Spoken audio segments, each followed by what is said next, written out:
Welcome to BookyRookie. Discover the classics like never before with BookyRookie. Dive into the world's greatest books through easy-to-understand summaries, top-quality translations, and immersive audio. Stream with BookyRookie, learn, and give back. www.bookyrookie.com.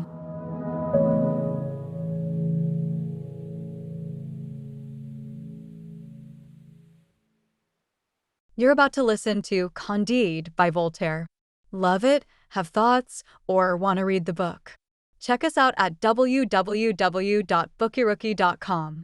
You're about to listen to Chapter 1, How Candide was brought up in a magnificent castle and how he was expelled thence. In the land of Westphalia, there was a castle owned by the Baron of Thunder-Ten-Tronckh. Here, a young man lived, blessed by nature with a kind demeanor. His face mirrored his gentle soul. Named Candide for his honesty and innocence, he was thought to be the illegitimate son of the Baron's sister and a respectable local gentleman. This gentleman couldn't prove his lineage beyond 71 generations, as time had erased the rest of his family history. The Baron, a mighty lord in Westphalia, owned a castle with a gate and windows, a rarity indeed. The walls of his great hall were adorned with tapestries. When needed, his farm dogs became a hunting pack, his stable boys turned into huntsmen, and the local priest acted as his chief charity officer. Everyone addressed him as my lord and found his tales amusing. His wife was a woman of significant presence, weighing around 350 pounds, and commanded immense respect. She welcomed guests with great poise. Their daughter, Cunegond, was a lovely 17-year-old, bursting with health and beauty. The Baron's son was a fitting heir to his father. The tutor, Pangloss, was the family's revered expert, and Candide absorbed his teachings with youthful eagerness. Pangloss, a scholar of everything from metaphysics to cosmology, argued convincingly that every effect has a cause. In our world, which he claimed to be the best possible one, the Baron's castle was unsurpassed, and his wife was the finest of ladies. He reasoned that since everything was made with a purpose, it all worked for the best. For instance, noses were meant to hold spectacles, and so spectacles existed. Legs were made for stockings, which we have. Stones were shaped to build castles, hence the Baron's grand abode. Pigs were destined for eating, and so pork was enjoyed year-round. Those who said everything was well were mistaken. They should have said everything was for the best. Candide, who found Cunegond breathtaking, never dared to confess his feelings.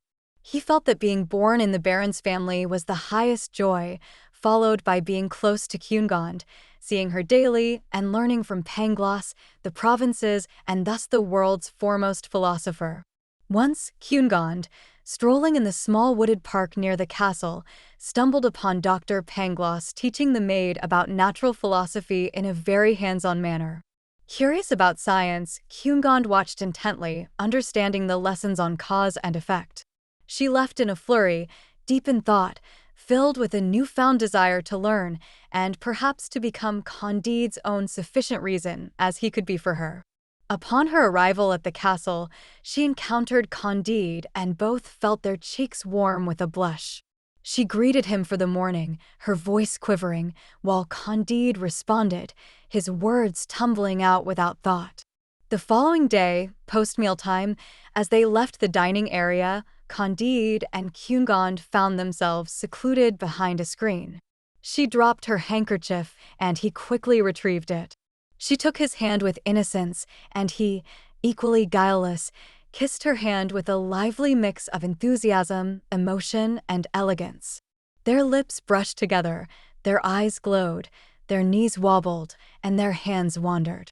The Baron Thunder-Ten-Tronckh, happening by the screen and witnessing the scene, promptly expelled Candide from the castle with firm kicks to his backside. Cunegond collapsed and, upon regaining consciousness, received a sharp reprimand from the Baroness, throwing the splendid and delightful castle into a state of shock. You're about to listen to Chapter 2, What Became of Candide Among the Bulgarians. Banished from a haven on earth, Candide roamed aimlessly, shedding tears and often glancing skyward or back at the grand castle holding the noblest of maidens captive. Without a meal, he slept in a field's furrow as snow blanketed him in thick layers. The next morning, stiff and chilled, he made his way to the nearby town of Waldberghofftrarbk-Dickdorf. Penniless, famished, and exhausted, he paused, heavy-hearted, at an inn's entrance. There, two men in blue took notice of him. One remarked to his companion about Candide's solid build and suitable height. Approaching Candide, they extended a polite invitation to share a meal. Candide, in humble appreciation, confessed his inability to contribute financially to the meal. The men in blue assured him that a person of his stature and worth need not worry about such matters. They insisted that people are meant to support each other, echoing the teachings Candide received from Mr. Pangloss, reaffirming his belief that everything happens for the best. The men offered Candide some coins, which he accepted, offering a note in return, but they declined. They proceeded to the table and inquired about his deep affection, not for Miss Cunegonde as Candide assumed, but for the king of the Bulgarians. Candide admitted he held no such affection, having never met the king. Nonetheless, they toasted to the king's health, which Candide joined in without hesitation. With that toast, the men declared Candide the Bulgarians' helper, supporter, defender, and hero, assuring him of a secured fortune and glory. They promptly shackled him and took him to the regiment. There, Candide was put through military paces, turning, loading, and firing his weapon, and was disciplined with 30 strikes of a cudgel. His performance improved slightly the next day, earning him 20 strikes, and by the following day, just 10. His peers saw him as a marvel. Candide, still in shock, had a hard time grasping that he was now seen as a hero. On a beautiful spring day, he decided to take a walk, heading straight ahead, believing it was a natural right for both humans and animals to use their legs freely. He had covered 2 leagues when 4 towering heroes, each 6 feet tall, captured him and threw him into a prison cell. He was presented with a harsh choice: endure 36 lashings by the entire regiment or take 12 lead bullets to his head. Despite his protests about the freedom of human will and not wanting either punishment, he was forced to decide. Claiming the divine gift of freedom, he chose the lashings. He went through this brutal punishment twice. With 2,000 men in the regiment, that meant a total of 4,000 lashes, stripping the flesh from his neck to his lower back. As they prepared to whip him a 3rd time, Candide couldn't take any more and pleaded for them to just shoot him. They granted his request, blindfolded him, and told him to kneel. Right then, the king of the Bulgarians arrived and learned about the situation.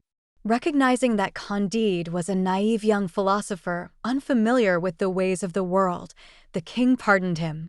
This act of mercy was sure to earn the king accolades in all future accounts.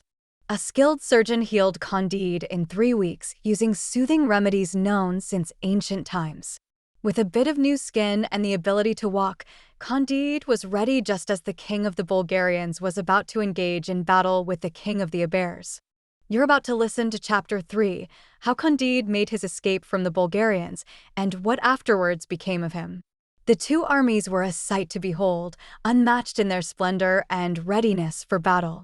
A cacophony of trumpets, fifes, hautboys, drums, and cannons played a symphony unheard even in the depths of hell. The cannon's opening act alone laid 6,000 men to rest on each side, while muskets claimed the lives of 9 or 10,000 more from this otherwise perfect world. The bayonet, too, proved a decisive reason for the demise of several thousand. In total, the casualties might have reached 30,000 souls. Candide, quaking with a philosopher's sensitivity, found a place to hide during this grand slaughter.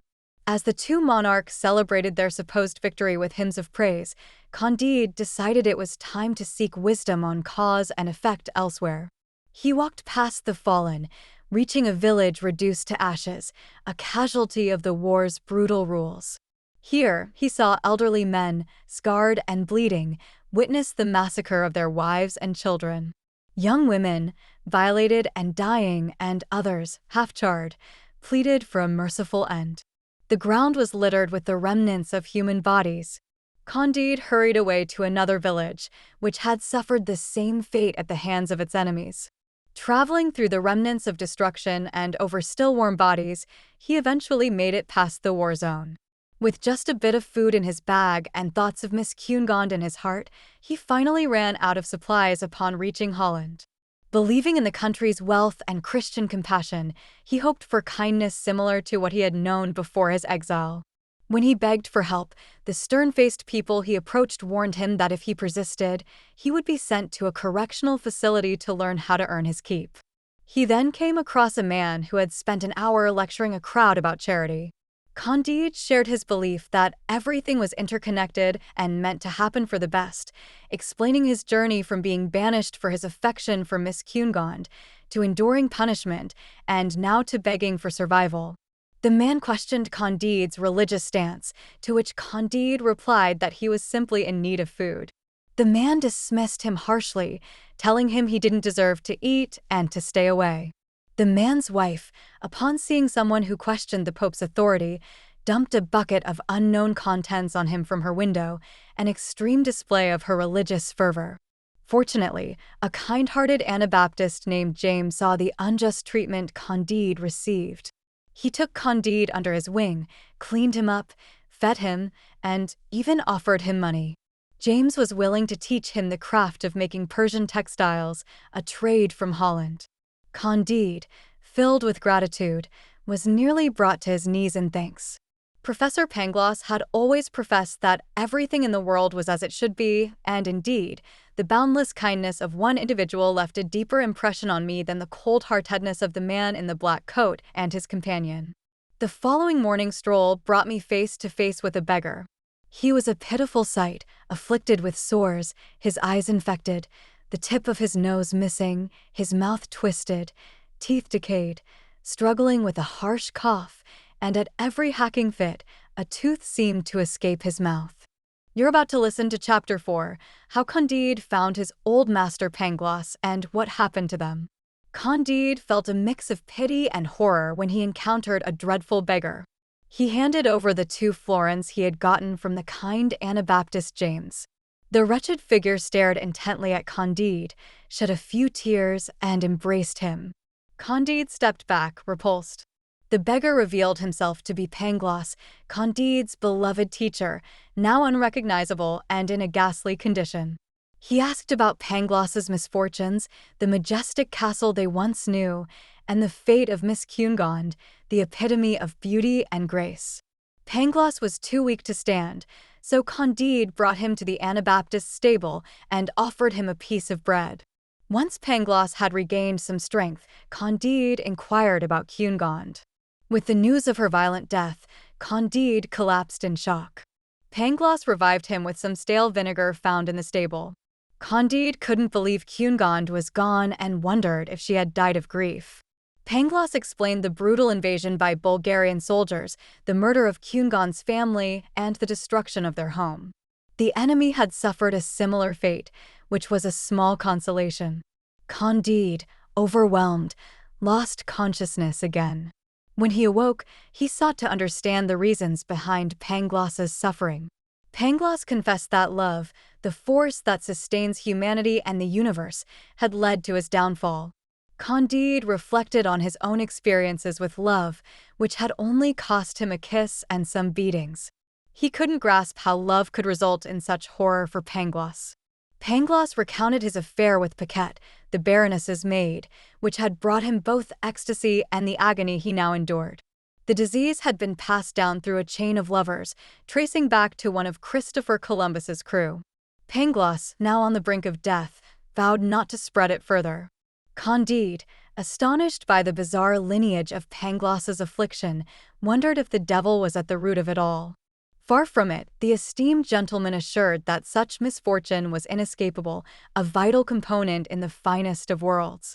He reasoned that without Columbus's fateful encounter with this ailment in the Americas, which taints the very wellspring of life and often disrupts procreation, standing in stark contrast to nature's ultimate purpose, the world would be deprived of delights like chocolate and cochineal. He observed that, much like contentious religious debates, this illness remained confined to certain areas on their continent.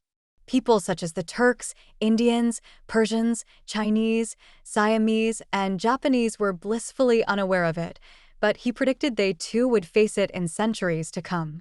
Meanwhile, it had spread remarkably among them, particularly within the vast, disciplined armies that shaped the fate of nations. He claimed that in a clash where 60,000 soldiers met, nearly 40,000 would likely be afflicted. Candide marveled at this revelation, urging his friend to seek healing. Pangloss lamented his poverty, highlighting that across the world, no medical treatment was free. Candide, moved by Pangloss's plight, sought help from the kind-hearted Anabaptist James, painting a vivid picture of his friend's dire condition. James, touched by the tale, welcomed Dr. Pangloss into his home and funded his recovery. The treatment cost Pangloss an eye and an ear, but he recovered well enough to write and manage numbers with ease. James appointed him as a bookkeeper. 2 months later, with business calling him to Lisbon, James brought the two philosophers aboard his ship. Pangloss took the opportunity to expound on the perfection of the world's design, though James disagreed. He suggested that humans have tainted their nature, as they were not born cruel but have grown vicious, creating weapons for destruction. He mused that not only bankrupts, but also the justice system that preys on them could be added to the list of corruptions. Pangloss countered, insisting that individual misfortunes contribute to the greater good, implying that the more personal tragedies occur, the better for the world at large. As they debated, the sky turned ominous, winds howled from all directions, and their vessel faced a fierce storm just within sight of Lisbon's harbor. You're about to listen to Chapter 5, Tempest, Shipwreck, Earthquake, and What Became of Dr. Pangloss, Candide, and James the Anabaptist. Half of the passengers on the ship were too sick from the relentless rocking to even notice the peril they were in. The rest were either screaming or praying as the ship was torn apart, its sails shredded, masts snapped, and hull cracked open. Amidst the chaos, no one could hear or take charge.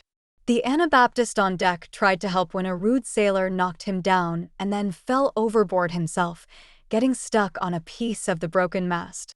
Good-natured James rushed to his aid, but in doing so, fell into the sea himself, while the sailor just ignored him and let him drown. Candide saw his benefactor briefly emerge from the water before being swallowed by the waves forever.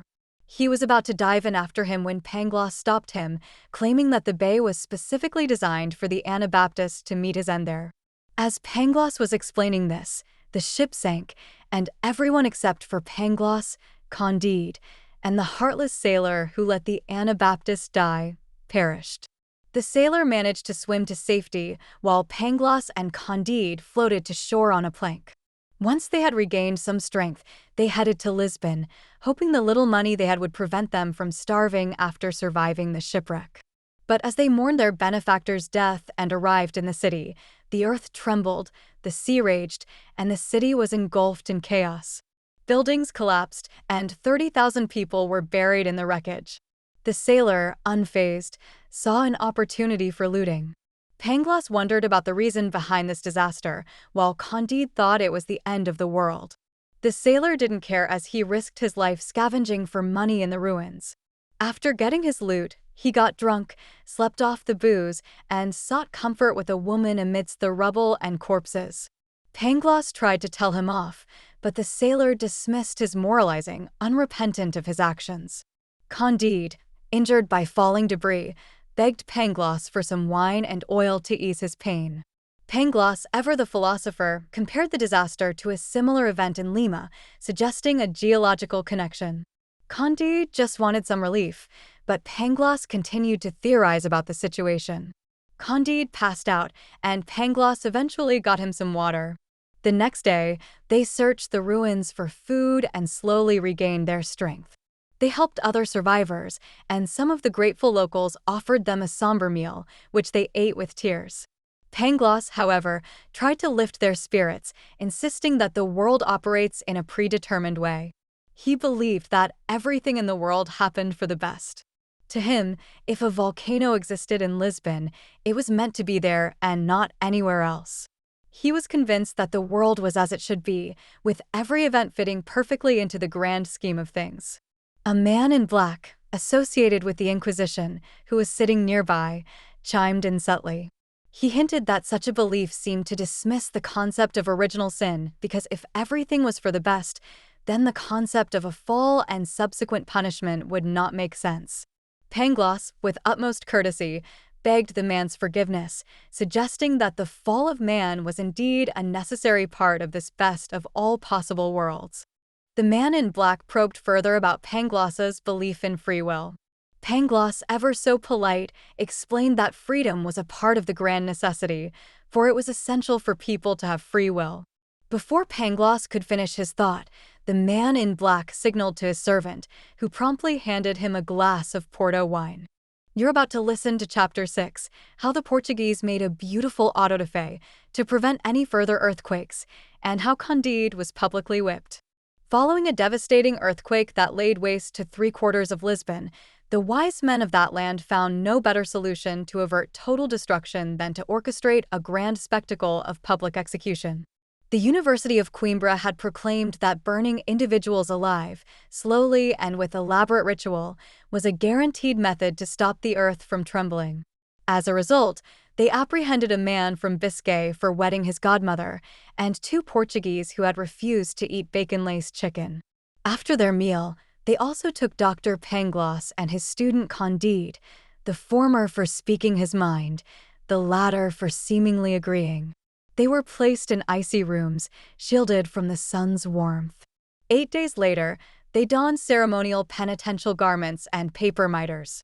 Candide's attire was decorated with inverted flames and devils lacking tails and claws, while Pangloss's devils were fully equipped with both, and his flames stood upright. They paraded in these costumes, listened to a moving sermon, and enjoyed solemn church music. While the choir sang, Candide was flogged in time with the music. The man from Biscay and the 2 bacon refusers were burned alive, and Pangloss was hanged, which was unusual. That same day, the earth shook violently once more. Candide, in shock, despair, and bleeding, barely able to stand, having been preached to, flogged, forgiven, and blessed, was approached by an elderly woman who said, "My son, be brave and come with me." You're about to listen to Chapter 7, How the Old Woman Took Care of Candide, and How He Found the Object He Loved. Candide lacked the spirit to resist, but he trailed the old woman to a crumbling abode. There, she handed him a jar of salve to tend to his wounds, showed him a tidy little bed, a set of clothes to wear, and left him provisions to consume. "Eat, drink, sleep," she instructed, invoking the protection of Our Lady of Atocha and the great saints Anthony of Padua and James of Compostela, before promising to return the next day. Struck by his misfortunes and the old woman's kindness, Candide yearned to express his gratitude with a gesture, but she dismissed the notion, urging him to use the salve and rest instead. Despite his trials, Candide managed to eat and sleep. The following morning, the old woman reappeared with breakfast, inspected his back, and applied a new ointment. She repeated this routine with his meals and returned again the next night. The subsequent day unfolded in the same manner. Curious about her identity and the source of her benevolence, Candide questioned her, pondering how he might repay her kindness. She remained silent, and that evening, she arrived without supper and beckoned him to follow her in silence. They walked to a secluded house encircled by gardens and canals. After knocking on a small door and ascending a private staircase, she left him in a lavishly adorned room. Candide felt as if he were dreaming, the only pleasant part of his life amidst a series of unfortunate events. Soon, the old woman returned, struggling to support a veiled, jewel-adorned, regal woman. She instructed Candide to lift the veil. As he timidly complied, he was struck with astonishment, seeing before him Miss Cunegonde, alive and real. Overwhelmed, he collapsed at her feet, and she sank onto the sofa. The old woman quickly provided a smelling bottle, and soon they regained their composure and speech. They began to exchange fragmented questions and answers, filled with sighs, tears, and cries. The old woman, seeking to reduce the commotion, left them to converse privately. Candide, still in disbelief, confirmed Cungon's identity and existence in Portugal, questioning the validity of the horrors he had been told. Cungon, through tears, affirmed the tragedies of their past, including the demise of her parents and brother. Candide inquired about her presence in Portugal, her knowledge of his whereabouts, and the peculiar circumstances that led him to this house. Cungon promised to unravel her tale, but first, she wished to hear his own since their last innocent encounter. Candide followed her orders with respect. Despite his shock, his weak and shaky voice, and the pain in his back, he honestly told her all that had happened since they had been apart. Cungon looked to the sky, her eyes wet with tears as she learned of the Anabaptists' and Pangloss's deaths. Then, she shared her thoughts with Candide, who hung on her every word and watched her intently. You're about to listen to Chapter 8, The History of Cungon. I found myself deep in sleep when Divine will allowed the Bulgarians to invade our lovely home of Thundertentronk. They took the lives of my father and brother and brutally dismembered my mother. During this horror, a towering Bulgarian, standing 6 feet tall, noticed my unconscious state and proceeded to assault me. The shock revived me, and in a desperate attempt to defend myself, I cried out, fought back, scratched, and tried to gouge his eyes, unaware that such violence was common in warfare. In his savagery, he left a scar on my left side, a scar that persists to this day. Candide, ever so naive, expressed a wish to see this scar, to which I agreed but insisted we move on with the tale. I continued recounting my ordeal, explaining how a Bulgarian captain entered, found me wounded, and the soldier unfazed by his actions. The captain, enraged by the soldier's disrespect, killed him on the spot. He then ensured my wounds were treated and took me as a war prisoner. I found myself tending to his needs, washing his few shirts and cooking for him. He found me attractive and confessed as much, though he lacked the intellectual depth and had clearly never been influenced by the teachings of Dr. Pangloss. Within 3 months, having spent all his money and grown tired of my presence, he sold me to a Jew named Don Issachar, who was a merchant dealing with Holland and Portugal and had a strong desire for women. This Jew was drawn to me but failed to conquer my will. I resisted him more successfully than the Bulgarian soldier. A woman's virtue becomes stronger when tested. To make me more compliant, he brought me to his country house. I had thought nothing could surpass the beauty of my former home, but I was mistaken. One day, the Grand Inquisitor spotted me at Mass and sent word that he wished to discuss private matters. At his palace, I shared with him my family's history, and he pointed out how inappropriate it was for someone of my status to be with a Jew. A proposition was made to Don Issachar to relinquish me to the Inquisitor. Don Issachar, being a prominent banker, refused. The Inquisitor threatened him with dire consequences. Eventually, under pressure, Don Issachar agreed to a deal where both would share ownership of the house and me. Don Issachar would have me on Monday, Wednesday, and Saturday, while the Inquisitor would have the remaining days. For 6 months, this arrangement has been in place, not without disputes over who should claim the night from Saturday to Sunday. I've managed to resist them both, and I believe that's why I am still cherished. To prevent earthquakes and to scare Don Issachar, the Inquisitor held a public execution. He invited me to watch. I had a clear view, and the women even had snacks between the religious service and the deaths.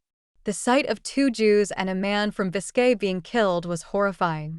But I was shocked and scared when I saw someone who looked like Pangloss being punished.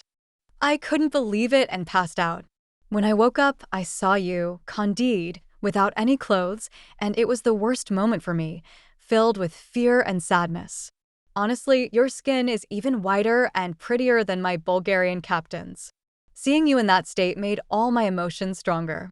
I wanted to yell for them to stop, but it was too late, and you had already been whipped. I couldn't understand why you and Pangloss, who I thought were so good, ended up in Lisbon to suffer like this.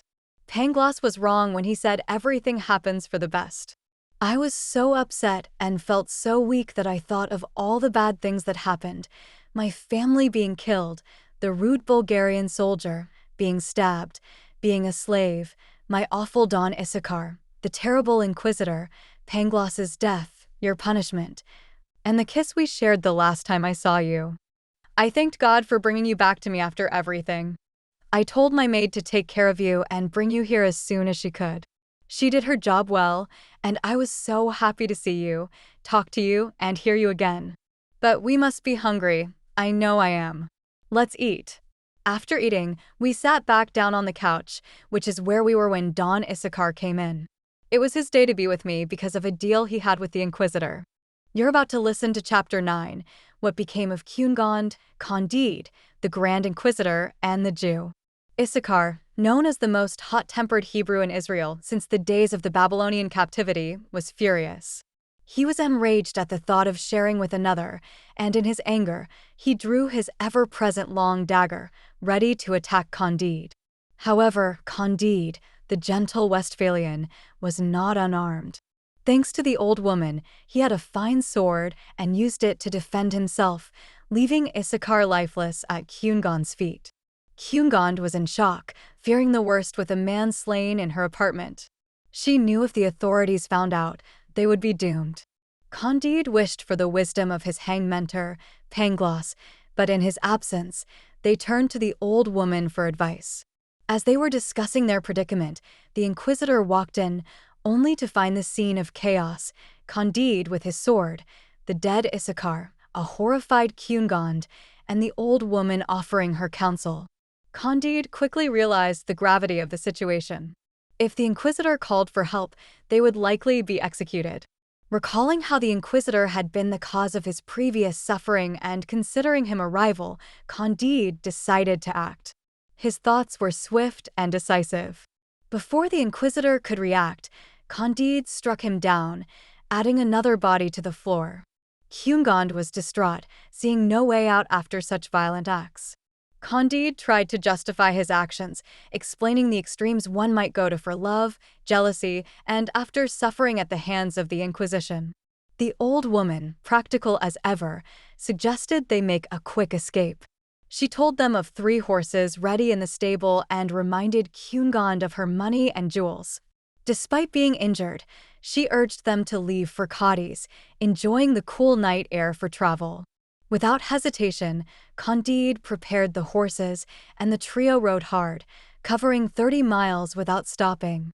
Meanwhile, the Holy Brotherhood discovered the scene they left behind. The Inquisitor was buried with respect, while Issachar's body was discarded without ceremony. Now far away, Candide, Cunegond, and the old woman found themselves in an inn in the small town of Avicina, nestled in the Sierra Morena Mountains, pondering their next move. You're about to listen to Chapter 10, in what distress Candide, Cunegond, and the old woman arrived at Cadiz, and of their embarkation. Cunegond was in tears, wondering who could have stolen her money and jewels. She was worried about how they would survive and where they could find someone to help them financially. The old woman suspected a Grey Friar who had been at the same inn as them. She didn't want to make hasty judgments, but she recalled he entered their room twice and left earlier than they did. Candide recalled Pangloss's teachings about the world's goods belonging to everyone. He questioned why the Grey Friar didn't leave them something for their journey. Cunegond sadly informed him that she had nothing left. Candide suggested they should sell one of the horses. The old woman agreed, saying she would manage to ride with Cunegond despite her discomfort. At the inn, a Benedictine prior purchased the horse at a low price. After traveling through several towns, they finally reached Cadiz. There, preparations were underway for a fleet to subdue some Jesuit fathers in Paraguay who were accused of inciting a revolt. Candide's military skills impressed a general, and he was made a captain. Now in charge, he set sail with Cunegond, the old woman, their servants, and the Andalusian horses that once belonged to the Grand Inquisitor of Portugal. During their journey, they discussed Pangloss's philosophy. Candide was hopeful that the new world would be better than the old one, despite his reservations about natural and moral philosophy. Cunegond expressed her love for Candide, but couldn't shake off the horrors she had experienced. Candide reassured her that things would improve, noting even the sea seemed calmer in the new world. Hyungand hoped for the best, but remained skeptical due to her past suffering. The old woman chimed in, suggesting her own misfortunes were greater. Hyungand found it almost laughable until the old woman hinted at her own mysterious and possibly more tragic past. This piqued their curiosity, and the old woman was about to reveal her story. You're about to listen to Chapter 11, History of the Old Woman. There was a time when my eyes didn't blur and my eyelids weren't red, when my nose didn't touch my chin, and when I wasn't a servant. I am the daughter of Pope Urban X and the Princess of Palestrina. I spent my childhood in a grand palace that made the castles of German barons look like mere stables. My gowns alone were worth more than the entire splendor of Westphalia. As I grew, my beauty, wit, and grace blossomed amid a life filled with pleasure, hope, and admiration. I was the object of love. My neck was the envy of all, resembling the famed Venus of Medici, and my eyes, framed by dark lashes and brows, sparkled more intensely than the stars, or so the local poets claimed. My maids were in awe as they dressed me, admiring me from all angles, and the gentlemen wished they could take their place. I was betrothed to the wonderful Prince of Massa Carrera, a man as charming and witty as he was good-looking, and we shared a love that was pure and intense. Our wedding was set to be a spectacle of grandeur, with feasts, revelry, and constant comedic opera. Italy itself sang my praises in sonnets, though none were particularly good. I was on the brink of perfect happiness when tragedy struck. An old marchioness, once involved with my soon-to-be husband, invited him for chocolate. Within 2 hours, he was dead from violent convulsions. But that was just the beginning of my misfortunes. My mother, heartbroken and as devastated as I, decided we should leave that cursed place. We had a splendid estate near Gaeta, so we set sail on a galley as ornate as the altar of St. Peter's in Rome. However, our peace was short-lived. A Sali corsair attacked and boarded our vessel. Our defenders, as effective as the Pope's soldiers, surrendered at once, pleading for mercy. We were stripped of our possessions in an instant, treated no better than animals. The corsairs even searched our bodies in a way that most women would only allow for a very different sort of instrument. I found it odd until I learned it was to check for hidden diamonds, a common practice among the seafaring nations. I heard that even the pious knights of Malta did the same to their captives.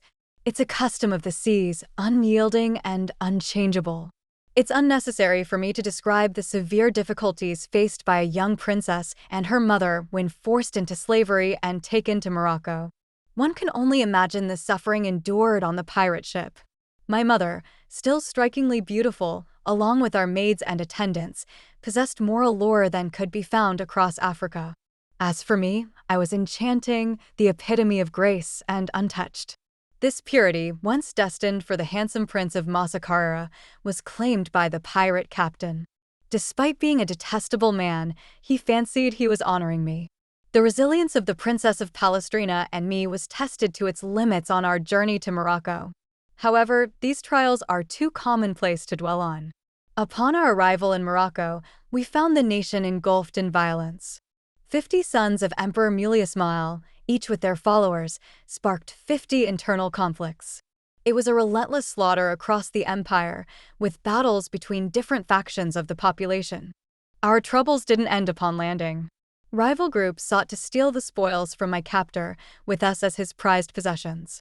I witnessed a battle unlike any seen in Europe. The fervor and intense desire for women in Africa are unmatched by the cooler temperaments of the north. The locals have fiery blood, not the mildness of Europeans, and they fought over us with the ferocity of their native lions, tigers, and serpents. My mother was caught in a tug-of-war between opposing forces, as were many of our women, torn apart in the struggle. My captain shielded me, fighting fiercely until all was lost. Our Italian women, my mother included, were brutally killed, and I was left for dead among the fallen. Such horrors spanned 300 leagues, yet the daily prayers continued without fail. Barely alive, I managed to crawl from the carnage to an orange tree by a stream, collapsing from terror, exhaustion, despair, and hunger. Overwhelmed, I slipped into a state between consciousness and death when I suddenly felt a presence over me. Opening my eyes, I saw a white man with a kind face, sighing in distress. You're about to listen to Chapter 12, The Adventures of the Old Woman Continued. Hearing my mother tongue left me both shocked and overjoyed, and the man's words added to my surprise. I responded by telling him that I had faced far worse calamities than he lamented. Briefly, I recounted the terrible events I had survived, only to faint again. He took me to a nearby house, tucked me into bed, fed me, and looked after me with comforting words and praise, saying he'd never seen anyone as beautiful as me and lamenting the loss of what he could never regain. He shared that he was born in Naples, where thousands of children undergo a certain operation each year. Some don't survive, others gain angelic voices, and still others ascend to high positions. He had been one of the successful ones and served as a chapel musician to the Princess of Palestrina, my mother. I revealed my identity to him, and when I mentioned my mother's gruesome fate nearby, he burst into tears, recognizing me as the young princess he had once cared for. I told him my full story, and he shared his, including his mission on behalf of a Christian power to negotiate with the Emperor of Morocco for military support against other Christian nations' trade. His task complete, he planned to return to Ceuta and offered to take me to Italy, expressing his misfortune in Italian for not being whole. I was deeply moved and thanked him, but instead of Italy, he took me to Algiers and sold me to the Dey. Shortly after, a devastating plague swept through, more lethal than any earthquake I'd known. It ravaged Algiers, claiming the lives of my eunuch, the Dey, and many others. Once the plague's initial rage subsided, the survivors sold the Dey's slaves. I was passed from one merchant to another, traveling from Tunis to Tripoli, then to Alexandria, Smyrna, and finally Constantinople. Eventually, I became the property of an Aga of the Janissaries, who was soon called to defend Azov against the Russians. The Aga, a man of courage, brought his entire harem to a modest stronghold by the Sea of Azov, under the watch of 2 black eunuchs and 20 soldiers. The Turks decimated many Russians, who in turn exacted their vengeance. Azov was razed, its people slain without regard for age or gender, leaving only our small fort. The enemy aimed to starve us out. The 20 Janissaries vowed to never capitulate. Driven by extreme hunger, they consumed our 2 eunuchs to keep their oath intact. As starvation persisted, they decided the women would be their next meal. A compassionate imam, known for his piety, suggested a solution that would spare our lives. He proposed they take only a piece of flesh from each woman, offering them sustenance and the possibility of a repeat meal later. He claimed this act of charity would surely bring divine relief. His words were convincing, and we suffered a gruesome procedure. The imam treated our wounds with a balm typically used after circumcision, leaving us on the brink of death. Once the Janissaries had feasted on what we provided, Russian forces arrived on flat-bottomed boats, sparing none of the Janissaries. The Russians were indifferent to our plight. Fortunately, French surgeons are found everywhere, and one skilled surgeon took us into his care. He healed our wounds and, upon recovery, even made romantic overtures. He reassured us that such events were not uncommon in sieges and part of warfare. When my companions regained their ability to walk, they had to depart for Moscow. I was claimed by a boyard who appointed me as his gardener, subjecting me to 20 lashes daily. After 2 years, the boyard met his end on the wheel along with 30 others due to court intrigues. I seized the opportunity to escape. My journey took me across Russia, working in various capacities at inns in cities like Riga, Rostock, Wismar, Leipzig, Kassel, Utrecht, Leiden, The Hague, and Rotterdam. I grew old in hardship and shame, living with only half of my posterior, forever mindful of my lineage as the Pope's daughter. The thought of ending my life crossed my mind often, yet I clung to existence. This paradoxical weakness is perhaps among our most destructive traits. Why carry a burden we can freely drop, detest life yet cling to it, or cherish the very serpent that consumes us to our core? Throughout my travels across various nations and my service in countless inns, I've observed a multitude of individuals who despised their own existence. Despite this, I've come across only 8 who chose to end their suffering by their own hand: 3 black men, 4 Englishmen, and a German professor named Robeck. My journey eventually led me to serve Don Issachar, a Jew, who placed me near you, my dear lady. I've resolved to share your destiny, feeling more touched by your hardships than my own. I wouldn't have mentioned my troubles if you hadn't slightly provoked me, and if it weren't a common practice to exchange stories on a ship to pass the time. In conclusion, Miss Cunegond, my experiences have taught me much about the world, and I suggest you find amusement by encouraging each passenger to recount his tale. If even one can claim he has never cursed his life or seen himself as the most unfortunate of beings, then I'm willing to be cast headfirst into the sea.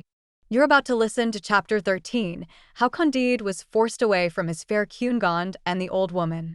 Upon hearing the old woman's tale, Cunegond showed her the respect befitting someone of her stature and achievements. She also agreed to her suggestion, prompting each traveler in turn to share their own stories. After listening to all, Cunegond and Candide concurred with the old woman's perspective.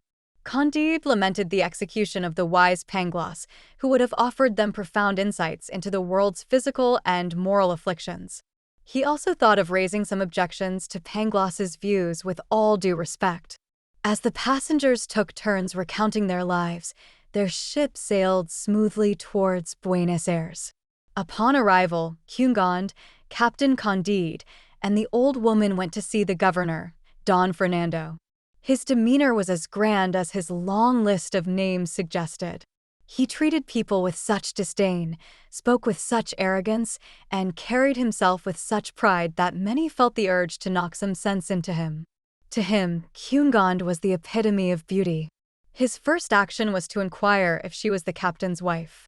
Candide felt uneasy, as he could not claim she was his wife or sister without lying.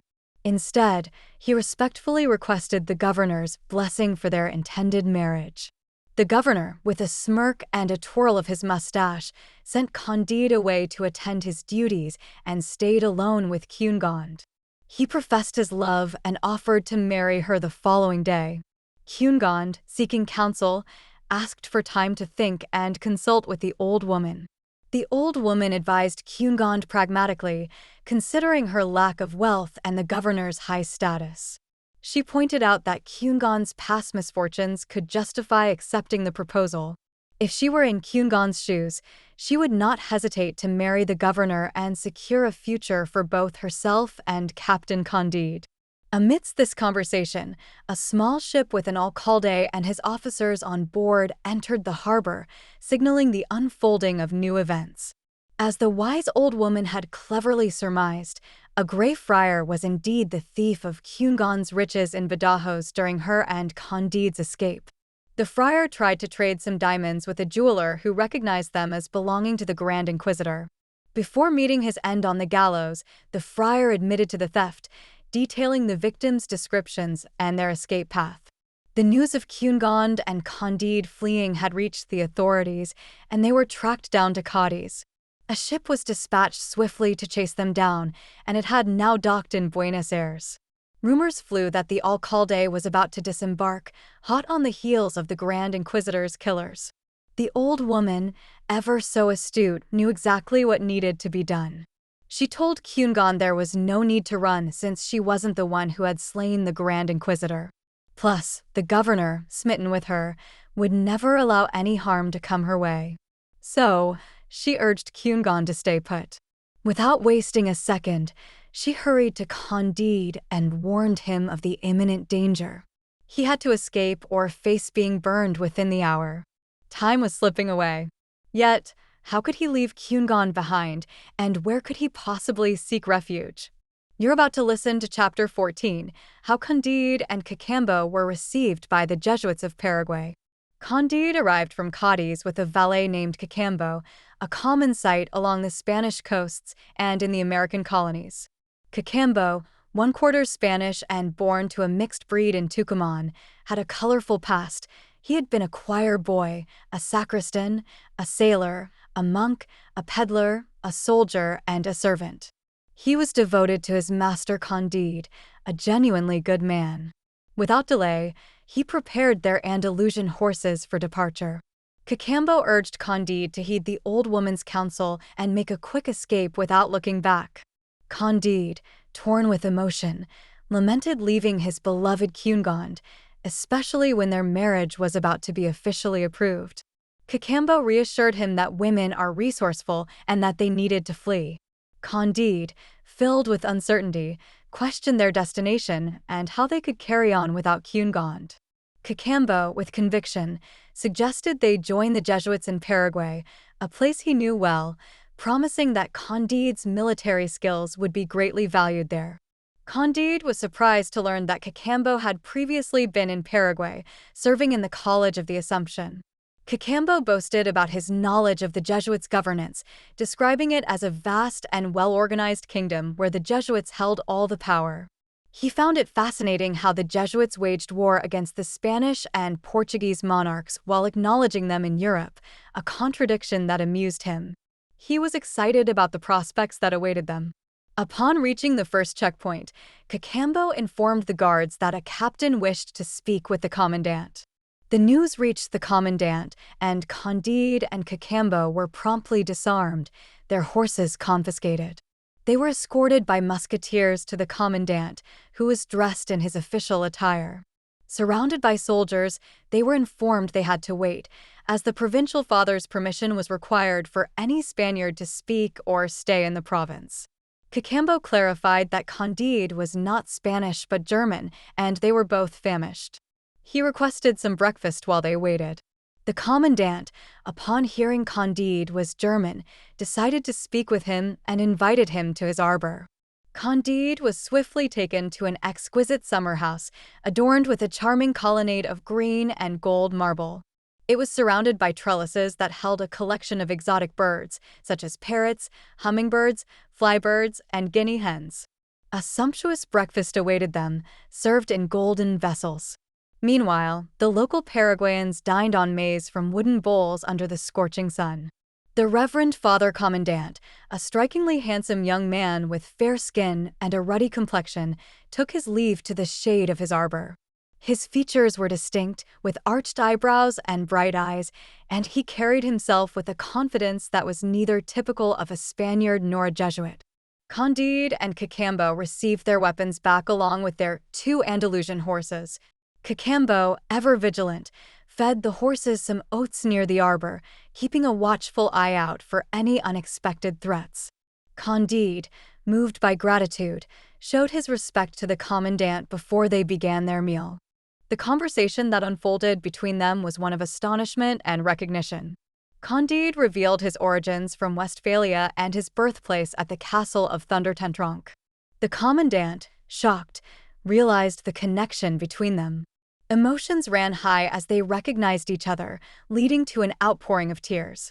Candide was in disbelief that the commandant was the brother of his beloved Cunegond, thought to have been killed by the Bulgarians, now a Jesuit in Paraguay. He lamented that his mentor Pangloss, who was hanged, could not witness this miraculous reunion. The commandant dismissed the servants and expressed his gratitude to God and Saint Ignatius. Embracing Candide, they shared a moment of tearful joy. The surprise grew when Candide mentioned that Cunegond, believed to be dead, was actually alive and nearby in Buenos Aires. The revelation that Candide was on his way to potentially fight against the commandant added to the surreal nature of their encounter. Their conversation was filled with wonder, their emotions palpable in their expressions and gestures. Being Germans, they spent a significant time at the table, awaiting the arrival of the Reverend Father Provincial. The commandant, now revealed as Candide's brother-in-law, engaged in heartfelt conversation with Candide, making the most of their unexpected reunion. You're about to listen to Chapter 15, How Candide Killed the Brother of His Dear Cunegond. The memory of the horrific day when I witnessed the murder of my parents and the violation of my sister will forever haunt me. After the Bulgarians left, my sister was nowhere to be found. My family and I, along with 2 maids and 3 young boys, all lifeless, were placed in a hearse for burial at a Jesuit chapel close to our home. A Jesuit doused us with holy water that stung my eyes. He noticed my eyelids flutter and felt my heartbeat. With help, I recovered in 3 weeks. I was already pretty, but I became even more so, and Father Didery, the superior, took a special liking to me. He dressed me in the order's habit and later sent me to Rome. I was chosen by the Father General to serve in Paraguay, as they preferred non-Spanish Jesuits. Traveling with a Pole and a Tyrolese, I arrived and was granted a subdeaconship and a lieutenancy, and now I'm a colonel and a priest. I'm confident we'll give the King of Spain's troops a hard time and defeat them. It seems Providence brought you here to help us. But is it true that my dear sister Cunegond is nearby with the governor of Buenos Aires? Candide confirmed it, and they were both overcome with emotion. The Baron hugged Candide, calling him his brother and rescuer, and dreamed of reclaiming Cunegond as they entered the town victoriously. Candide, who wanted to marry her, was met with the Baron's fury for even thinking he could marry someone of such high lineage. Stunned, Candide argued that lineage meant nothing since he had saved her from dire circumstances and she wanted to marry him, as all men are equal. The Baron, enraged, struck him, and in defense, Candide fatally wounded the Baron. Remorseful, Candide wept, realizing he had killed 3 men, including 2 priests. Candide's servant Cacambo, ever resourceful, quickly dressed Candide in the Baron's Jesuit robe and cap, and mounted him on a horse, all in a flash, ready to face whatever came next. "Hurry and ride swiftly," urged the servant, as if you were a Jesuit on an urgent mission to command your troops. "This way, everyone will mistake you for one, and we'll have crossed the borders before they can catch up to us." With no time to waste, he dashed off, proclaiming loudly in Spanish that everyone should clear the path for the esteemed Father Colonel. You're about to listen to Chapter 16, Adventures of the Two Travelers, with 2 girls, 2 monkeys, and the savages called Orleans. Candide and his servant Cacambo had already left the camp and were out of sight when the news of the German Jesuit's death spread. Cacambo, always thinking ahead, had filled his bag with essentials like bread, chocolate, bacon, fruit, and wine. Riding their Andalusian horses, they ventured into unfamiliar territory with no clear path. Eventually, they stumbled upon a picturesque meadow crisscrossed with streams, where they stopped to feed their horses. Cacambo suggested they should eat, and he began to do so himself. Candide, however, was in no mood to enjoy the meal, especially not the ham. He was consumed by guilt for killing the Baron's son and for being separated from his beloved Cunegond. He questioned the purpose of prolonging his life in such misery. Despite his despair, he found himself continuing to eat as the day turned to night. Suddenly, they heard cries that sounded like they came from women, but they couldn't tell if these were screams of pain or joy. In the tension and fear that comes with being in a strange land, they quickly went to investigate. They found 2 naked girls being chased and nipped at by monkeys. Candide, feeling compassion, decided to use his sharpshooting skills, honed during his time with the Bulgarian army, and shot the monkeys. Candide felt a sense of relief and pride, believing he had saved the girls from danger. He thought that perhaps they were of noble birth and that this act might bring them favor in this new land. However, his pride was short-lived as he saw the girls mourning the monkeys, treating them with affection and sorrow. Candide was taken aback by the scene and shared his surprise with Cacambo. Cacambo informed him that the monkeys were the girls' beloved companions, which Candide found hard to believe. Cacambo explained that in some places, monkeys were quite close to humans, and this was not as unusual as Candide thought. Candide remembered hearing about such occurrences from his old teacher, Pangloss, but he had always thought those tales were myths. Now faced with the reality, Candide had to accept what he saw.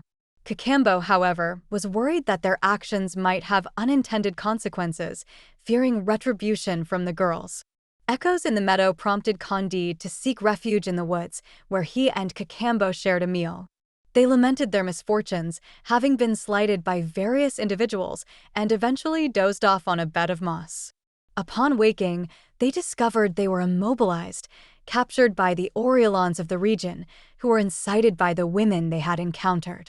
Surrounded by a hostile group, the pair found themselves in a dire situation, with preparations underway for what appeared to be a feast at their expense. Cacambo, always composed, assured Candide he could communicate with their captors and attempted to reason with them. Cacambo cleverly argued against their impending fate, suggesting that the Oriolans had misidentified them as enemies. He proposed that the Oriolans verify their story before proceeding with any drastic actions. The Oriolans were persuaded by Cacambo's argument and sent two of their own to investigate the claims. The emissaries returned with news that confirmed Cacambo's story. The Oriolans, realizing their mistake, released Candide and Cacambo, treating them with kindness and offering them gifts as they escorted them to the edge of their territory, celebrating their newfound friendship.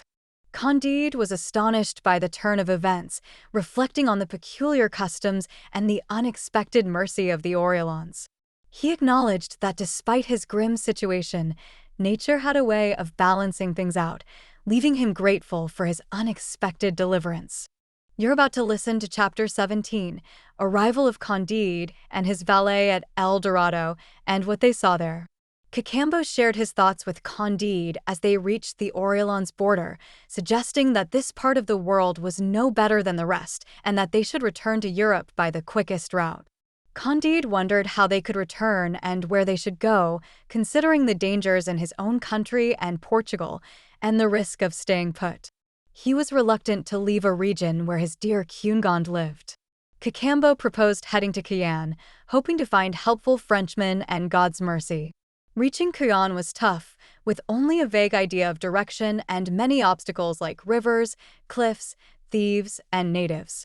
Their horses succumbed to exhaustion, and they ran out of provisions, surviving a month on wild fruits. They finally found a river lined with cocoa trees, which revived their spirits and strength. Cacambo, wise as the old woman, suggested to Candide that they could go no further on foot. He spotted an empty canoe and proposed they fill it with coconuts, launch into the river, and let the current carry them to civilization. They might not find wonderful things, but they would find new ones. Candide agreed, trusting in Providence. They rowed along the river, which was sometimes flowery, sometimes barren, sometimes smooth, and sometimes rough. The river widened and eventually disappeared under a towering arch of rocks. Despite the danger, they let the current take them, and after a harrowing passage, they emerged to see daylight again, but their canoe was destroyed. They climbed from rock to rock for a league until they saw a vast plain surrounded by unscalable mountains. The land was as beautiful as it was functional, with roads graced by shining carriages carrying stunning men and women, pulled by swift red sheep. Candide observed that this country was better than Westphalia and approached the first village with Cacambo. There, children in tattered finery played quoits with pieces that glittered oddly. The travelers were intrigued and noticed that the quoits were made of gold, emeralds, and rubies. Cacambo assumed these were royal children. The village schoolmaster called the children to school, and they left their game behind. Candide collected the quoits and offered them to the schoolmaster, indicating that the royal children had forgotten their treasures. The schoolmaster smiled, casually tossed them aside, and went about his business, leaving Candide surprised. The travelers made sure to collect the scattered gold, rubies, and emeralds. Candide, in amazement, wondered aloud about their location, musing that the children in this realm must be raised with a strong sense of virtue to ignore such treasures. Cacambo, equally astonished, promised to be Candide's voice in this land, recognizing the language as his native Peruvian. Approaching the village's first grand house, resembling a European palace, they found it bustling with people enjoying music and the scent of delicious food. Dressed in golden cloth and ribbons, the staff welcomed them to join the landlord at the table. The meal was a feast for the senses, with exotic birds and monkeys, hundreds of tiny birds, rich stews, and sweet pastries, all presented on crystal-like dishes, with sweet liqueurs to drink. The other guests, polite traders and cart drivers, engaged in careful conversation with Cacambo, responding kindly to his inquiries. After the meal, Candide and Cacambo, believing it was time to settle their bill, offered some of the gold they had found. The innkeeper couple laughed heartily at the gesture, explaining that in this land, such stones were mere common pebbles and that no payment was needed for the meal, as the government covered all such expenses in the interest of commerce. They noted that the travelers were not from these parts and reassured them that, despite the modesty of this village, they would be treated well wherever they went. Cacambo relayed all this to Candide, leaving both of them in a state of wonder. They questioned what kind of place they had stumbled upon, so different and seemingly better than anywhere else they knew. Candide couldn't help but think that this might be the utopia where everything was as it should be, contrary to his experiences in Westphalia. You're about to listen to Chapter 18, What They Saw in the Country of El Dorado. Cacambo was curious about the innkeeper, who admitted to being uneducated but didn't see it as a disadvantage.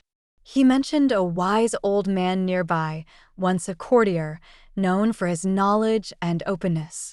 Without delay, Cacambo was brought to meet the old man, with Candide now playing a secondary role, following his servant.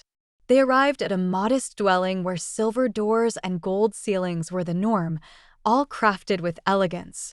The simplicity of the antechamber, adorned with rubies and emeralds, was offset by its meticulous arrangement. The old man welcomed them on a sofa cushioned with hummingbird feathers and had his staff serve drinks in diamond-studded cups. He then shared his life story, revealing he was 172 years old and had learned about Peru's dramatic history from his father, who had witnessed it firsthand. He explained that they were in the land of the Incas, who had unwisely left to conquer new territories and were ultimately defeated by the Spaniards. The wiser Incas who stayed behind, with their people's agreement, forbade anyone from leaving their small kingdom, maintaining their innocence and joy. The Spaniards knew vaguely of this place, naming it El Dorado, and an Englishman named Sir Walter Raleigh nearly discovered it a century ago. Yet, the kingdom remained hidden, protected by daunting cliffs, safe from Europeans who coveted their land's riches and would kill for them. Their lengthy discussion covered the government, customs, women, public events, and arts. Candide, intrigued by metaphysics, had Cacambo inquire about the local religion. The old man seemed slightly offended by the question, assuring them of their gratitude and faith in God, which they celebrated twice daily. Cacambo, still translating Candide's questions, wondered if they believed in just one God. The old man confirmed this, finding the queries from Candide's world quite odd. Candide persisted, asking how they worshipped God. The old man explained that they didn't pray for anything since God had provided all they needed. Instead, they continuously thanked him. Curious about the clergy, Candide asked to see the priests. The old man, with a smile, told him that everyone was a priest and that the king and family heads led songs of thanks each morning, joined by thousands of musicians. When Candide mentioned monks and their practices, the old man dismissed the idea as madness, stating that everyone shared the same beliefs and didn't understand the concept of monks. Throughout the entire exchange, Candide was utterly enchanted. He thought to himself how starkly different this was from Westphalia and the Baron's castle. He mused that if their friend Pangloss had laid eyes on El Dorado, he would never have claimed the castle of Thunder Ten Tronckh to be the finest on earth. Traveling, he concluded, was essential. Following their lengthy conversation, the elderly man arranged for a coach and 6 swift sheep, along with 12 servants to guide the travelers to the royal court. He apologized for not joining them due to his age and expressed hope that they would be received well by the king. He also hoped they would be understanding of any local customs that might seem unusual to them. Candide and Cacambo climbed into the coach. The sheep sped off, and in less than 4 hours, they arrived at the king's palace at the capital's edge. The entrance to the palace was immense, its height reaching 220 feet, and its width 100 feet. The materials of its construction were beyond words, far surpassing the value of what we normally consider gold and precious stones. Upon their arrival, 20 of the king's guard, all beautiful women, greeted Candide and Cacambo. They escorted them to the baths and dressed them in robes made from hummingbird feathers. Then, high-ranking officials led them to the king's chamber, passing between 2 rows of musicians, 1,000 on each side. As they approached the audience chamber, Cacambo inquired about the proper way to greet the king. The great officer informed them that the custom was to embrace the king and kiss his cheeks. Candide and Cacambo warmly embraced the king and were invited to supper with great politeness. Before supper, they toured the city. They marveled at the towering public buildings, marketplaces lined with columns, and the fountains of spring water, rose water, and sugarcane liqueurs that filled the air with fragrances reminiscent of cloves and cinnamon. Candide was curious about their legal system, but found they had no courts or prisons, which astounded him. He was most delighted, however, by the Palace of Sciences with its long gallery filled with mathematical and physical instruments. After exploring the city for an afternoon and seeing only a fraction of it, they returned to the royal palace. There, Candide joined the king, his valet Cacambo, and several ladies for a meal. The king was incredibly witty, and, even after Cacambo translated his jokes, they retained their charm. This was among the most surprising experiences for Candide. They spent a month enjoying the hospitality of this place. Candide often shared his thoughts with Cacambo. Candide admitted to his companion that the castle of his birth paled in comparison to their current surroundings. However, he couldn't help but feel the absence of Miss Cunegonde and speculated that his friend likely had a lover back in Europe. He suggested that if they stayed, they would be just like everyone else, but returning to their homeland with a modest flock of sheep carrying El Dorado's extraordinary pebbles would make them wealthier than European monarchs. They would no longer have to fear the Inquisition and could potentially rescue Miss Cunegonde.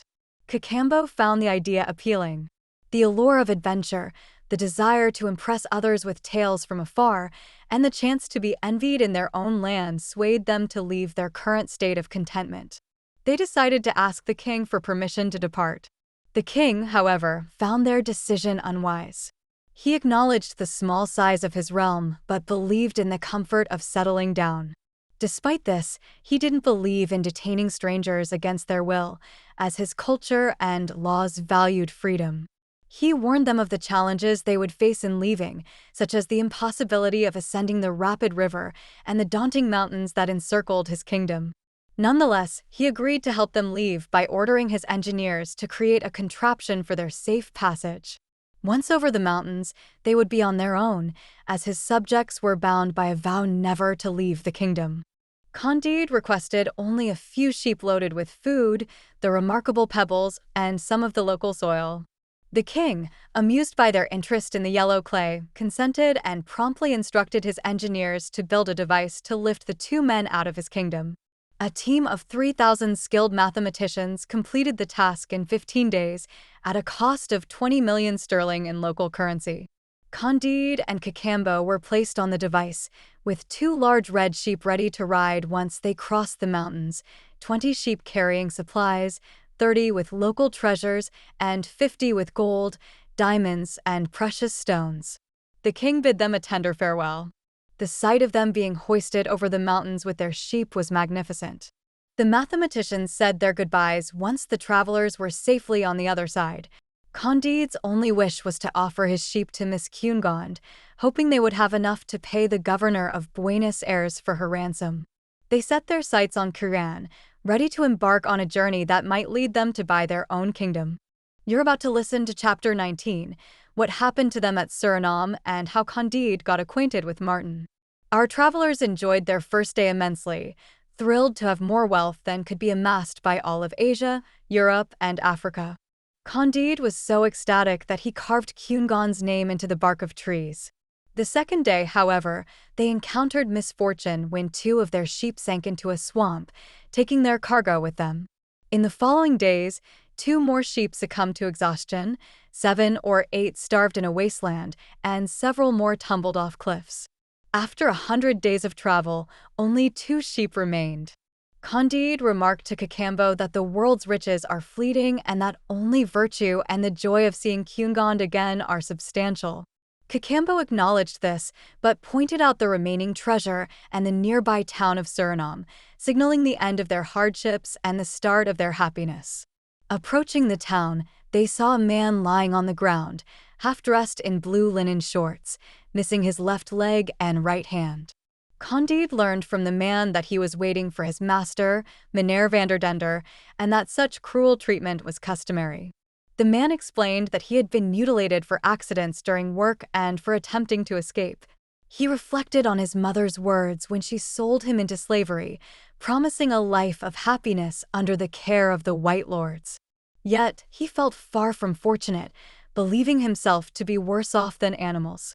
He mentioned that the Dutch who converted him preached equality as children of Adam, which made the cruelty he faced all the more appalling.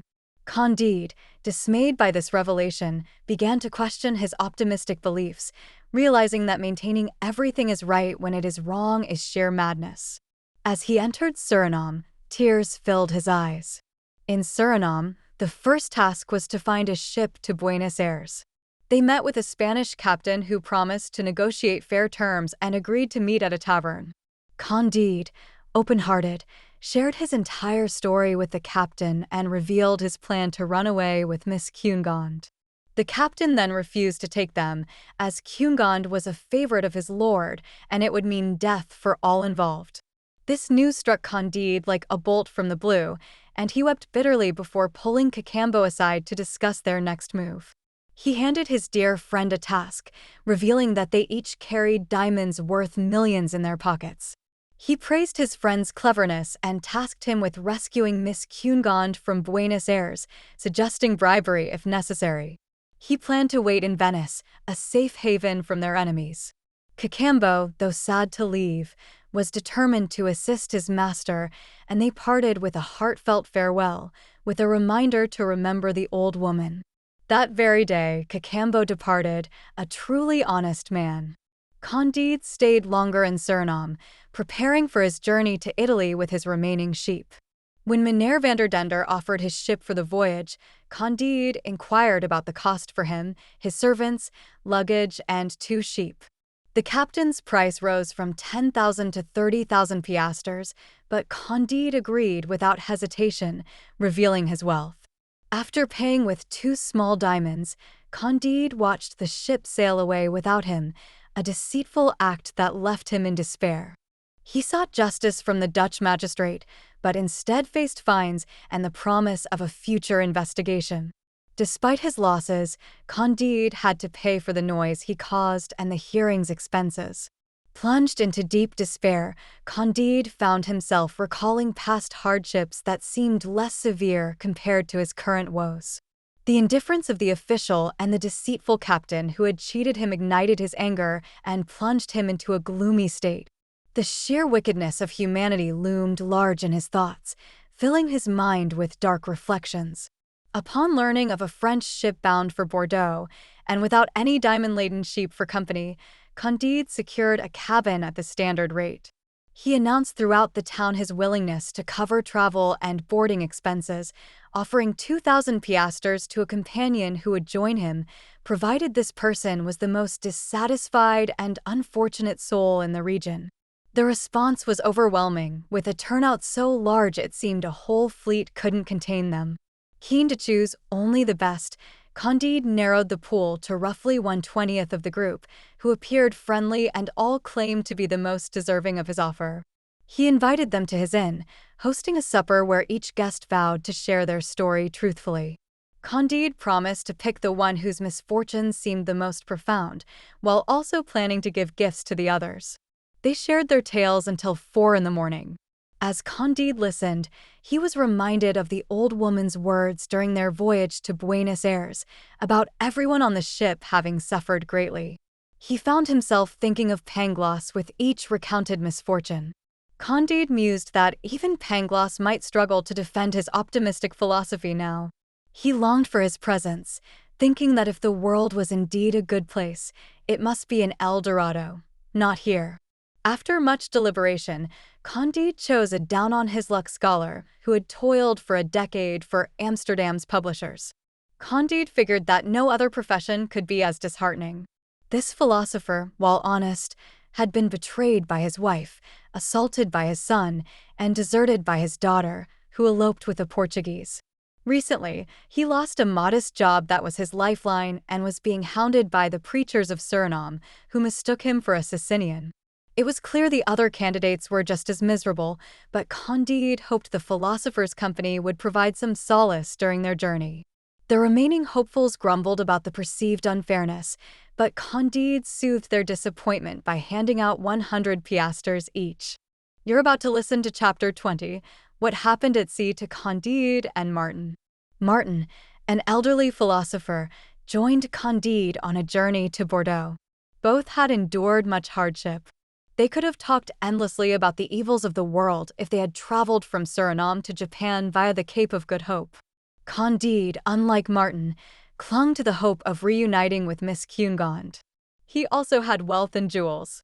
Despite being cheated by a Dutch skipper and losing 100 precious sheep, Candide remained optimistic, especially when mentioning Cunegond after meals, which made him lean towards Pangloss's optimistic philosophy. Candide pondered with Martin about the nature of moral and natural evil. Martin revealed that he was accused of being a Socinian, but identified as a Manichaean, a belief he couldn't shake off. He felt the world might be under the control of a malevolent being, with El Dorado as the sole exception. He observed that cities and families often harbored destructive desires against each other.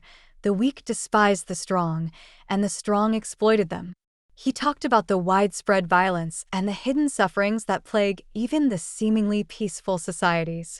Candide acknowledged that there must be some good in the world, but Martin confessed to being unaware of it. Their debate was interrupted by the sound of cannon fire. They witnessed a naval battle nearby. Eventually, one ship struck the other, sinking it and sending 100 men into the sea, their cries silenced by the waters. Martin remarked on the cruelty of men's actions toward each other. As they continued to watch, they noticed something red and shiny in the water. It turned out to be one of Candide's sheep. The joy of finding this single sheep was greater for Candide than the sorrow of losing the 100 with the El Dorado diamonds.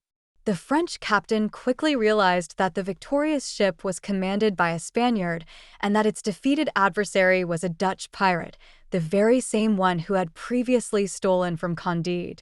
The vast wealth that this scoundrel had accumulated sank with him to the ocean's depths, leaving only a single sheep as the sole survivor of the sunken treasure. Candide pointed out to Martin that sometimes crime does indeed meet its punishment, referencing the Dutch captain's fate. Martin agreed, but questioned why innocent passengers had to share the same grim fate. He noted that while the wicked captain received his due, the rest were lost to the sea's depths as if the devil himself had claimed them. The French and Spanish ships sailed on, with Candide and Martin deep in discussion. They debated for 15 straight days, and despite making no progress in their arguments, they exchanged thoughts, found solace in each other's company, and Candide found comfort in the presence of his sheep. He expressed hope, telling Martin that finding his sheep might be a sign that he could also find his beloved Cunegond again. You're about to listen to Chapter 21, Candide and Martin, Reasoning, Draw near the coast of France. Eventually, they spotted the French coastline. Candide asked Martin if he had been to France, and Martin shared his experience of traveling through various provinces. He observed that in some places, people were foolish, while in others, they were overly cunning. He found that love was the primary pursuit, followed by gossip and idle talk. Martin had indeed visited Paris, where he found a chaotic mix of all these types. To him, Paris was a place where everyone chased pleasure, but few seemed to find it. His own experience was marred by theft and a wrongful imprisonment, followed by a stint as a proofreader to fund his journey back to Holland. Candide, having experienced the wonders of El Dorado, felt no desire to explore France. His only wish was to reunite with Miss Cunegond, and he planned to travel through France to Venice, where he hoped to meet her. Martin agreed to accompany him, noting that while Venice favored the wealthy, he was willing to follow Candide, who had the means. The conversation then turned to the nature of the world, with Candide questioning if the earth had once been an ocean, as suggested by a certain large book. Martin dismissed the idea as he did other recent outlandish claims. When Candide pondered the purpose of the world's creation, Martin wryly suggested it was to torment us. Candide was also curious about Martin's thoughts on the peculiar love between the Oriolan girls and monkeys, a story he had shared earlier. Martin wasn't surprised, having seen many strange things that had dulled his sense of wonder. The discussion deepened as Candide wondered if human nature had always been prone to violence and deceit. Martin compared human behavior to that of hawks preying on pigeons, implying that such traits were consistent throughout history. Candide attempted to argue that humans were different because of free will, but their philosophical exchange was cut short as they reached Bordeaux. You're about to listen to Chapter 22, What Happened in France to Candide and Martin. Candide didn't linger in Bordeaux, just long enough to sell some El Dorado gems and rent a comfortable carriage for two, as he needed his philosopher Martin to accompany him.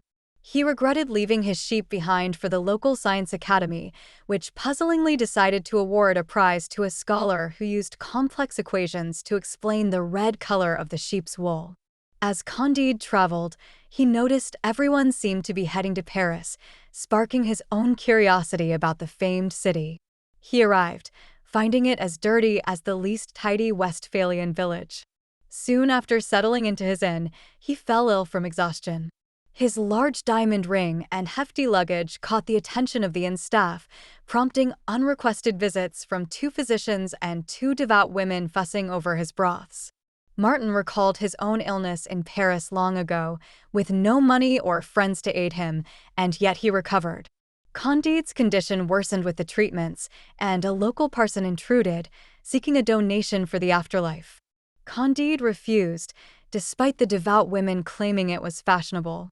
Martin's temper flared, leading to a heated argument and the forceful ejection of the parson, which caused quite a stir and a legal dispute. Once Candide recovered, he enjoyed the company of high-stakes gamblers, though he never won, which didn't surprise Martin. A meddling little abbé from Périgord, always looking to entertain visitors, showed them around. He took them to a new tragedy at the theater, where Candide, despite sitting next to critical wits, was moved to tears. The critics dismissed the play and actors, and one even promised to show Candide pamphlets attacking the playwright the next day. Candide inquired about the number of plays in France, to which the abbé boasted of 5,000 or 6,000, with only about 15 or 16 worth noting. Martin dryly remarked on this abundance. Despite the criticism, Candide found himself charmed by an actress portraying Queen Elizabeth in a dull tragedy. He mentioned to Martin that the actress caught his eye for her resemblance to Miss Cunegond and expressed a desire to meet her. An abbé from Périgord was willing to make the introduction. Candide, who had a German upbringing, was curious about the French customs, especially how they treated English queens. The abbé explained the nuances of provincial and Parisian treatment of queens, noting the lack of respect for the dead in the capital. Candide was shocked to hear about queens being discarded on the highways. Martin confirmed it, recalling the disdainful burial of an actress named Miss Monheim, which was a stark contrast to her noble thoughts. Candide found this to be quite rude, but Martin pointed out that contradictions abound in the French government, courts, churches, and entertainment. Candide wondered if laughter was as common in Paris as he'd heard. The abbé confirmed it, but noted that Parisians laugh even when they do detestable things. Candide then inquired about a critic who had harshly judged a play, and the abbé described him as a spiteful literature serpent, a folliculaire or pamphleteer, like Frerin. As they observed the theater crowd dispersing, Candide's thoughts turned to Cunegond, but he also wished to dine with the admirable Miss Clarin. The abbé, however, informed him that she was unavailable and instead offered to introduce him to Parisian high society. Candide's curiosity led him to a house at the end of the Faubourg Saint-Honoré, where a silent and intense card game of faro was underway. The atmosphere was tense with the players' anxiety and the hostess's sharp vigilance. The hostess, who insisted on being called the Marchioness of Paralignac, and her young daughter closely monitored the game, even noting the players' dishonest attempts. Candide, Martin, and the abbé entered unnoticed, as the players were too engrossed in their game to acknowledge them. Candide thought back to the politeness of the Baroness of Thunder-Tentronckh, which seemed to be lacking here. In a hushed conversation, the abbé leaned towards the Marchioness, who acknowledged Candide with a warm smile and Martin with a slight nod. She offered Candide a place at the table and a deck of cards. In a swift turn of events, Candide found himself 50,000 francs per after just 2 rounds of the game. Despite this, the group enjoyed a lively supper, and everyone was surprised by Candide's lack of concern over his losses. The servants whispered to each other, suspecting the presence of a distinguished English lord among them. The meal began in typical Parisian fashion, quiet at first, then bursting into an indistinct chatter, followed by dull jokes, unfounded rumors, poor arguments, a sprinkle of politics, and a generous dose of gossip. The conversation soon turned to the latest literary offerings. One of the guests brought up a new novel by a certain doctor of divinity named Gauchat, which the abbé from Perigord had mentioned. Another guest chimed in, admitting he couldn't bring himself to finish the book, overwhelmed by the deluge of mediocre writings flooding their culture. He'd rather gamble at faro than endure such nonsense. The talk then shifted to the tedious works of Archdeacon Troublet. The Marchioness of Paralignac didn't hide her disdain, criticizing how he tediously repeats common knowledge and clumsily discusses trivial matters. She was fed up with his lack of originality and vowed not to waste any more time on his writings.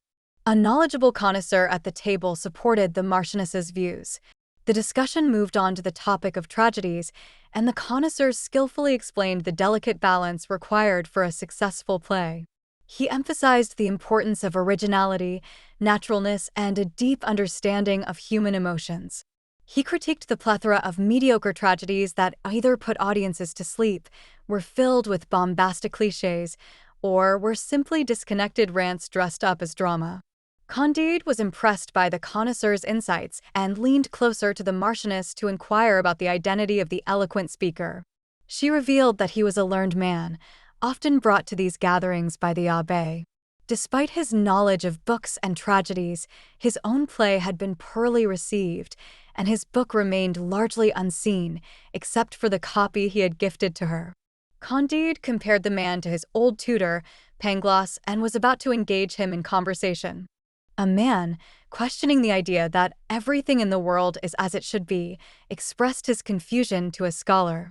The scholar, perplexed by life's disarray, lamented the constant quarreling in society, from religious disputes to family feuds, with the exception of joyful suppers. Candide, reflecting on his experiences, remembered a wise man who was later executed, suggesting that what seemed like flaws were merely shadows on a beautiful canvas. Martin, however, disagreed, seeing these shadows as terrible stains, while Candide believed they were an unavoidable part of humanity, not entirely their fault. Most bystanders were oblivious to this exchange, focusing on their drinks as Martin engaged the scholar in conversation and Candide shared bits of his journey with the hostess. Later, the Marchioness invited Candide to her private room, playfully challenging his devotion to Miss Cunegonde. She teased him, saying a Frenchman would have been swayed by her charm, and Candide, playing along, declared his willingness to please. The Marchioness flirted further, asking Candide to retrieve her garter, and he obliged, even assisting her in putting it on. She justified her quick intimacy by citing the need to honor her country's hospitality to a foreigner, and in the process, Candide's impressive diamonds found a new owner on her hands. Feeling guilty for his infidelity, Candide confided in the Perigordian abbé, who had only a small regret for the lost gambling funds and the half-given, half-taken diamonds. The abbé saw an opportunity in Candide's connections and expressed a keen interest in everything Candide did or planned to do. Candide, eager to reunite with Miss Cunegonde in Venice, was encouraged by the abbé's attention and shared more about his beloved Westphalian. The abbé, curious about Cunegonde's wit and letter-writing skills, listened intently as Candide opened up about his love, unwittingly revealing his plans to meet her in Venice. Candide recounted how he had never had the chance to send any messages to her as he was cast out of the castle due to her. He had been under the impression that she had died, only to find her alive later, then to lose her again. In a last attempt, he had sent a message to her from a great distance of 2,500 leagues and was now awaiting her reply.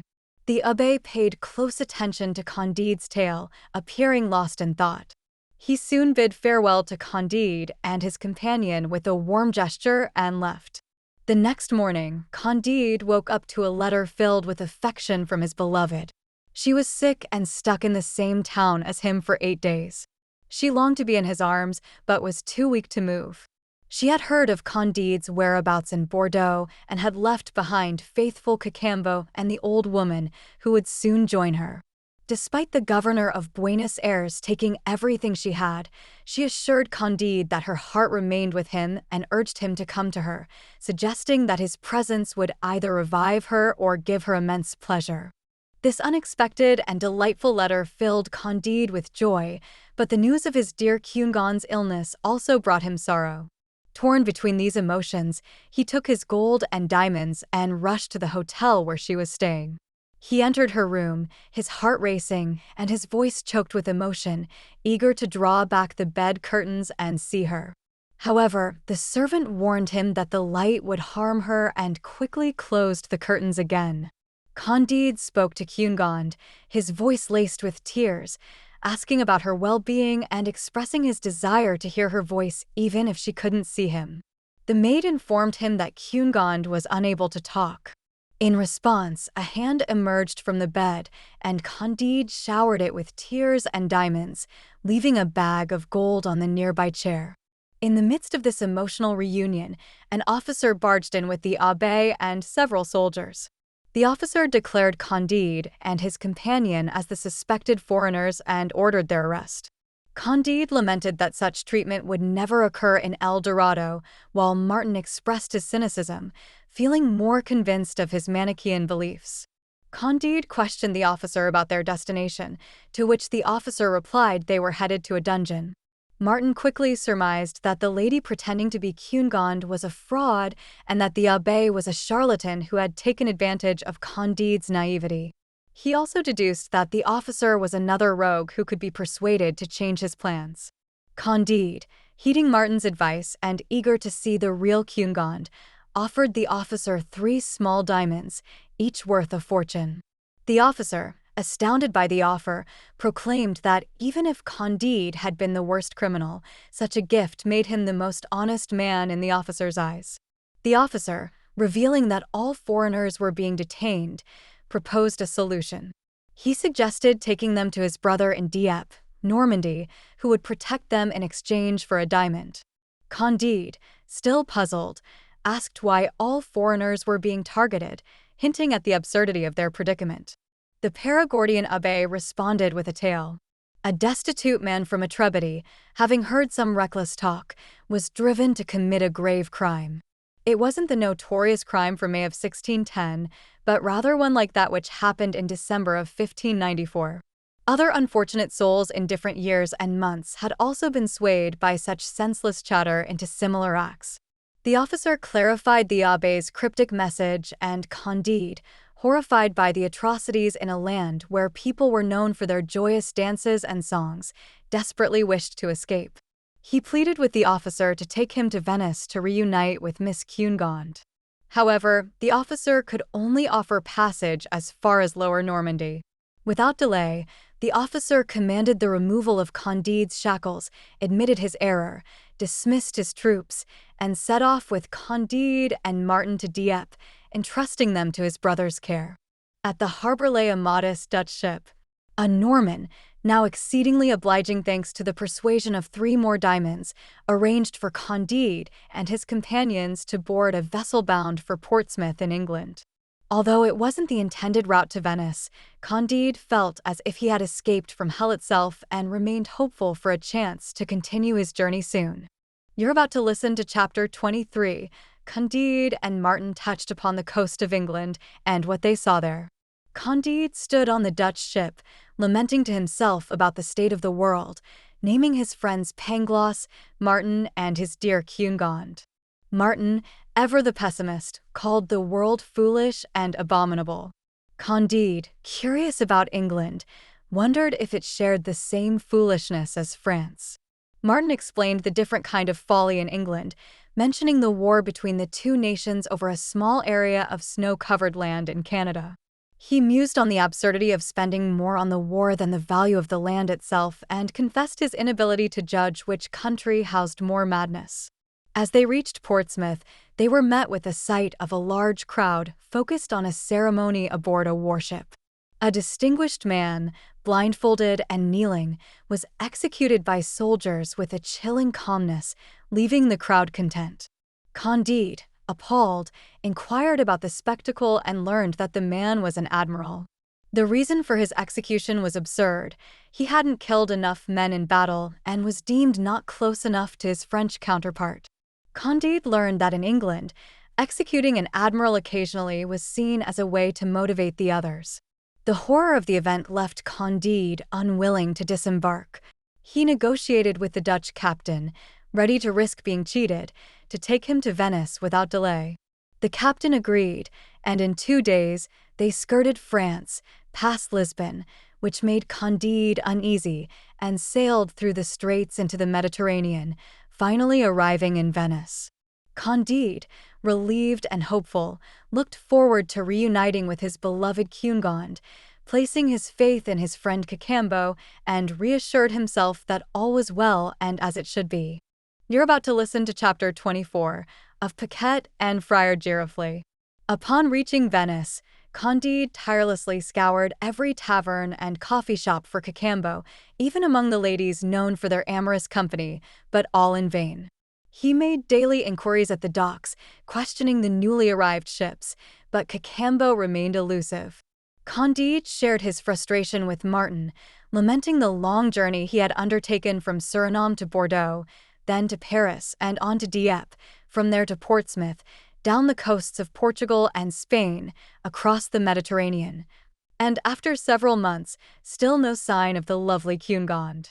He had encountered only a Parisian woman and a Perigordian priest, leading him to fear the worst for Cunegonde. He mused that perhaps death awaited him, as it was better to have stayed in the paradise of El Dorado than to suffer in Europe. Martin agreed, emphasizing the world's misery and deception. Sunk in deep melancholy, Candide lost interest in the carnival's operas and entertainments, and remained unmoved by the ladies' allurements. Martin bluntly told him not to be naive, suggesting that Cacambo, now wealthy, would hardly traverse the globe for Candide's sake. He might keep Cunegonde for himself or find another. Martin advised Candide to let go of both his servant and his beloved. This did little to lift Candide's spirits, as Martin kept insisting on the scarcity of virtue and joy in the world, save for the unreachable El Dorado. Amid their debate, and while awaiting Cunegonde, Candide spotted a young Latin friar in St. Mark's Square, arm in arm with a girl. The friar appeared robust and confident, with a lofty gaze and bold stride. The girl, pretty and singing, exchanged loving glances with the friar, occasionally pinching his cheeks playfully. Candide, convinced they were a picture of happiness, suggested to Martin to invite them for dinner to prove his point. Without hesitation, he approached them, complimented them, and invited them to dine on macaroni, partridges, caviar, and a selection of fine wines. The girl blushed, the friar accepted, and she followed with a mix of confusion and surprise in her eyes, shedding a few tears. Upon entering Candide's quarters, she exclaimed in recognition, which took Candide by surprise as he had been preoccupied with thoughts of Cunegonde. But upon her mention, he realized she was Paquette, the same who had once been involved with Dr. Pangloss. Paquette found herself revealing her sorrows to the ever-trusting Candide as they were joined by Martin. She recounted her tale, sharing how she had become aware of the tragedies that had befallen her former mistress's family and the lovely Cunegonde. She confessed that her own path had been equally filled with sorrow.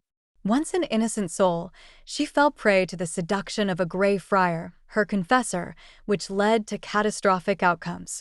Forced to leave the castle shortly after Candide's own expulsion, she would have met her demise had it not been for the mercy of a renowned surgeon.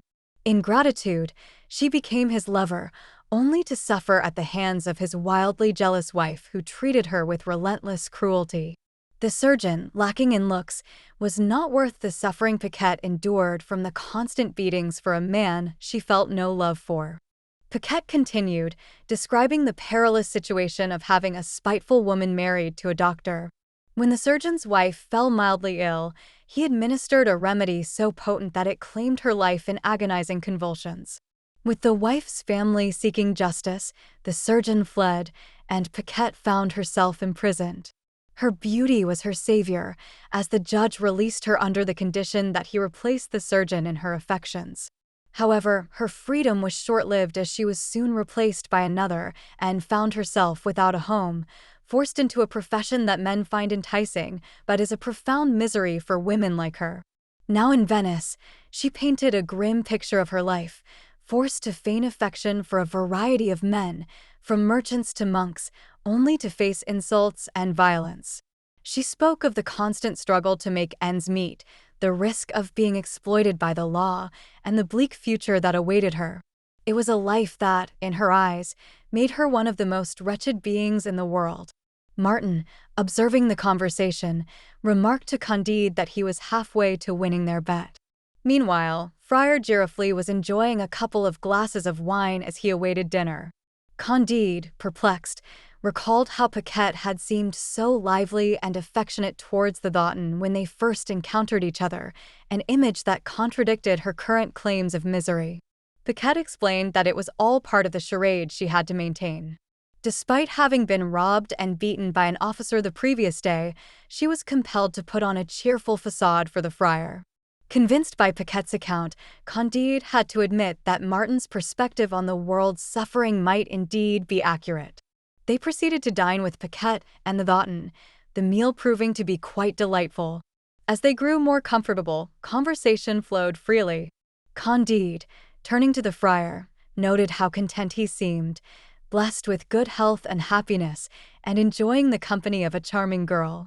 It appeared to Candide that the friar's life was one to be envied. Friar Giroflée, a man of the cloth, harbored a deep resentment towards his order, the Theatins. He often fantasized about burning down his convent and even converting to another faith. At just 15, he was forced into monastic life to boost his elder brother's inheritance, a brother he wished ill upon. The convent was rife with jealousy and conflict, and though he had earned some money from poorly received sermons, the prior pilfered half. The rest he spent on women, yet the despair he felt each night was enough to make him consider violence against himself, a sentiment shared by his brethren. Martin, ever the picture of composure, turned to Candide and implied that he had won their bet. Candide, in a generous act, handed over 2,000 piastres to Paquette and 1,000 to Friar Giroflée, confident that this would lead to their happiness. Martin, however, was skeptical, suggesting the money might only add to their misery. Candide remained hopeful, comforted by the thought that unexpected reunions were possible, hinting at the chance of finding his beloved Cunegonde once more. Martin, less optimistic, expressed his doubts about such a happy outcome, citing his own life experiences as evidence. Candide observed the gondoliers, noting their constant singing, to which Martin pointed out that their lives at home were likely far from the carefree image they portrayed. He mused that the life of a gondolier, while seemingly better than that of a doge, was not significantly different enough to warrant scrutiny.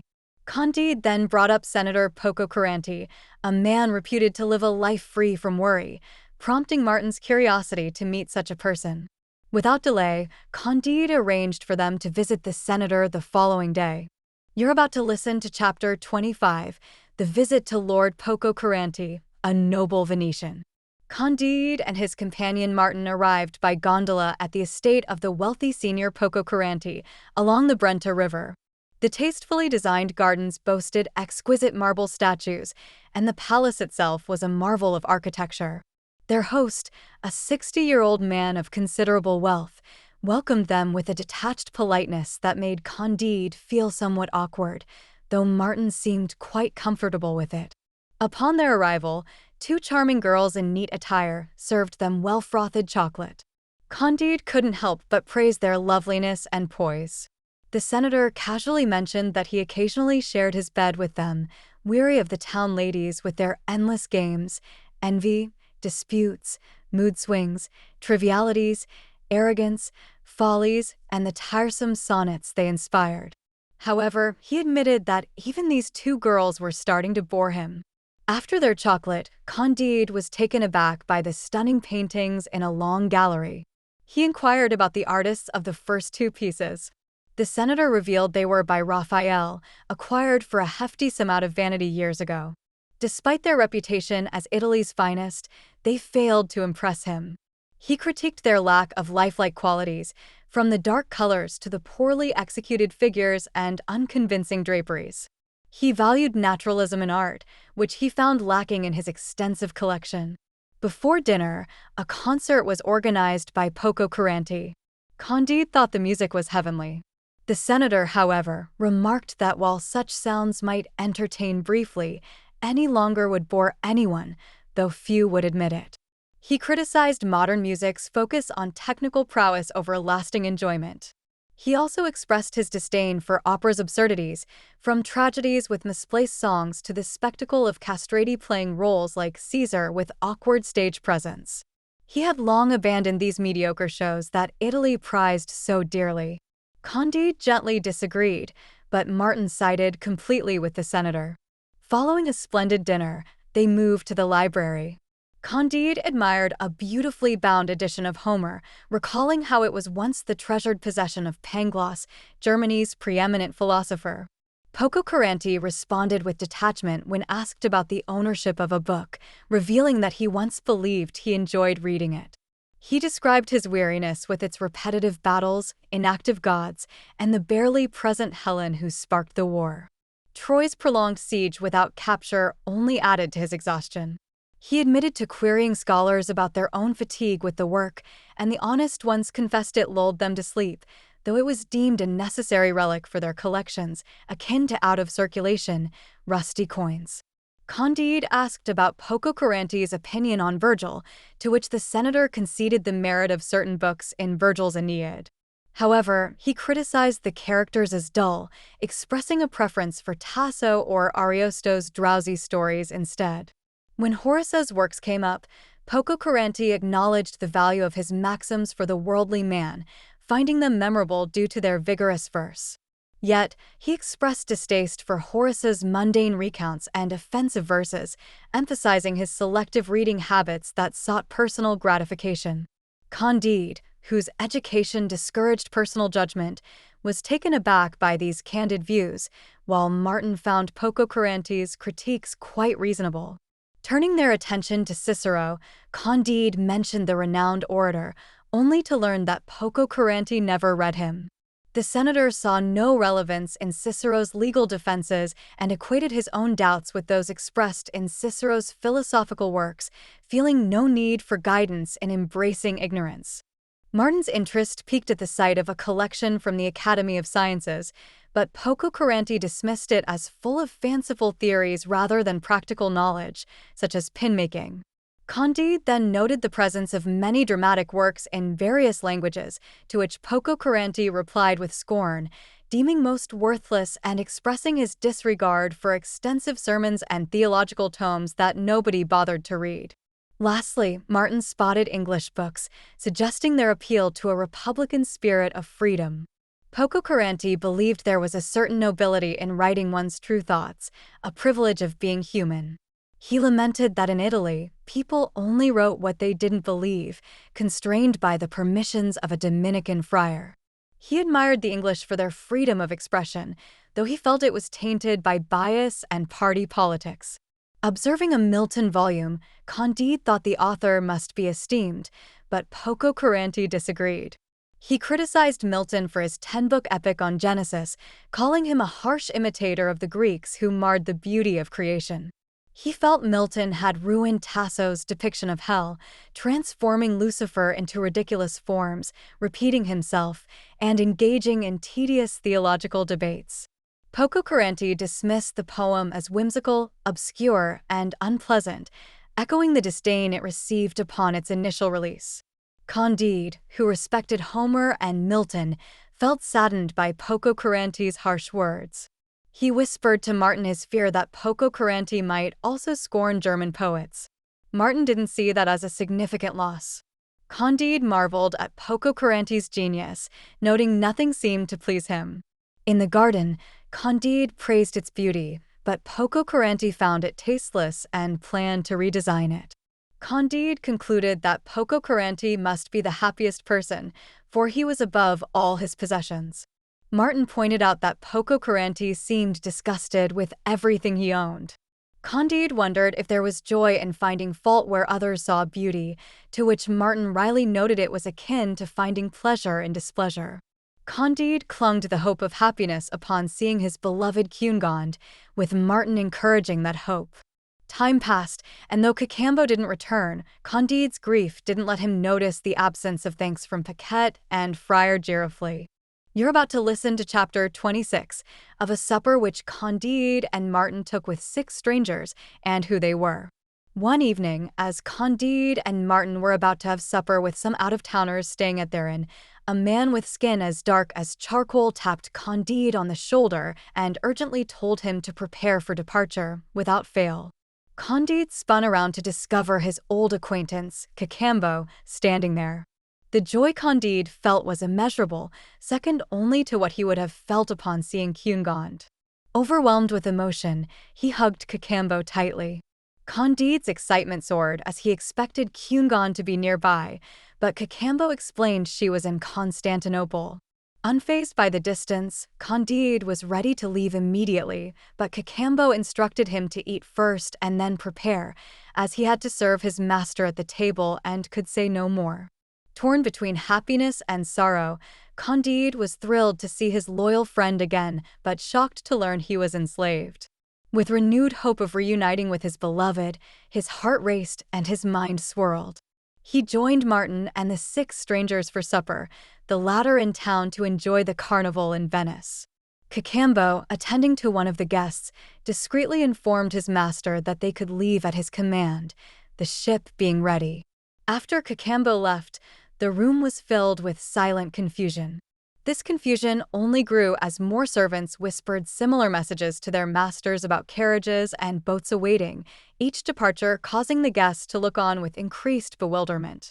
When the last servant announced his own departure due to unpaid debts shared with his master, the room was left in a deep silence. Candide, trying to make sense of the situation, addressed the group, admitting that neither he nor Martin were kings. Cacambo's master, revealing himself as Achmet III, the former Grand Sultan, spoke of his past reign, his dethronement by his nephew, and his current life confined to the old seraglio, allowed only occasional travel for health reasons, such as attending the carnival in Venice. The young man next to Achmet introduced himself as Ivan, once the emperor of all Russias, who was overthrown in infancy.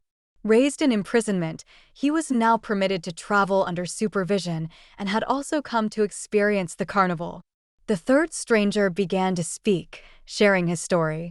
"My name is Charles Edward, and I hold the title of King of England. My father handed over his legal claims to me. I've battled to protect these rights, and the cost has been steep. Over 800 of my followers have met gruesome fates. Imprisonment has been my lot too. Now, I'm off to Rome to see my deposed father and grandfather, but first, I'm indulging in the festivities of the carnival in Venice." The next to share his tale was the King of Poland. War had robbed him of his lands, a fate his father had also known. Resigned to his lot, much like Sultan Achmet, Emperor Ivan, and King Charles Edward, whom he wished a long life, he too was drawn to the allure of Venice's carnival. Another claimed the Polish crown, having been dethroned not once, but twice. Yet, fortune smiled upon him with a new realm where he achieved greater good than any Sarmatian ruler by the Vistula. He, too, surrendered to fate and joined the others at Venice's grand celebration. The 6th monarch spoke with less grandeur. Theodore, he was chosen as King of Corsica. Once revered with majesty, he now barely received the respect due a gentleman. From minting coins to pennilessness, from having secretaries to lacking a single servant, from a throne to a straw bed in a London jail, his fortunes had turned. Yet he held hope, for he was in Venice to experience the carnival, just like the rest. The other monarchs felt a deep kinship with Theodore's plight. Each offered him 20 sequins for new attire, and Candide, ever generous, gifted him a diamond of immense value. The kings marveled at this benefactor who could outgive them all. As they finished their meal, for more highnesses made their entrance, also dispossessed by war, also seeking the joys of the carnival. Candide, though paid them little mind, his thoughts adrift on the journey to Constantinople and the hope of reuniting with his dear Cunegond. You're about to listen to Chapter 27, Candide's Voyage to Constantinople. Loyal Cacambo had convinced the Turkish captain, who was to take Sultan Ahmet to Constantinople, to let Candide and Martin join them on the ship. They both got on board after showing their respect to the deposed ruler. On their journey, Candide shared with Martin his amazement at having dined with 6 former kings, one of whom he had even helped with charity. He reflected that there might be other princes in even worse situations. Despite losing 100 sheep, Candide was excited about reuniting with Cunegond, reaffirming Pangloss's belief that everything happens for the best. Martin hoped that was true. Candide found it odd that they had encountered 6 dethroned monarchs dining together in Venice, an event unheard of before. Martin, however, considered it no more bizarre than their other experiences, noting that kings being overthrown was quite common and that dining with them was not particularly noteworthy. As soon as Candide boarded the ship, he rushed to embrace his old servant and friend Cacambo. He eagerly asked about Cunegond, wondering if she still loved him and remained beautiful, and if Cacambo had bought her a palace in Constantinople. Cacambo sadly informed him that Cunegond was now a slave, washing dishes for a prince who didn't have many dishes to wash. She had lost her beauty and was working for an exiled sovereign who received a meager allowance from the Grand Turk. Cacambo himself was enslaved to the ousted sultan. Candide was shocked by these misfortunes, but resolved to use his remaining diamonds to rescue Cunegond, despite her lost beauty.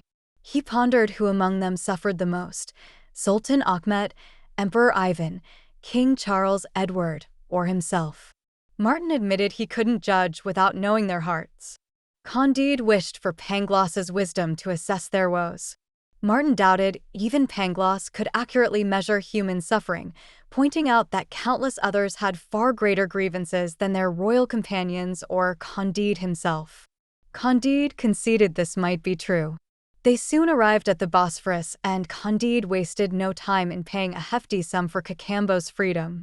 They then boarded a galley to search the shores of the Propontis for Cunegond, regardless of her altered appearance.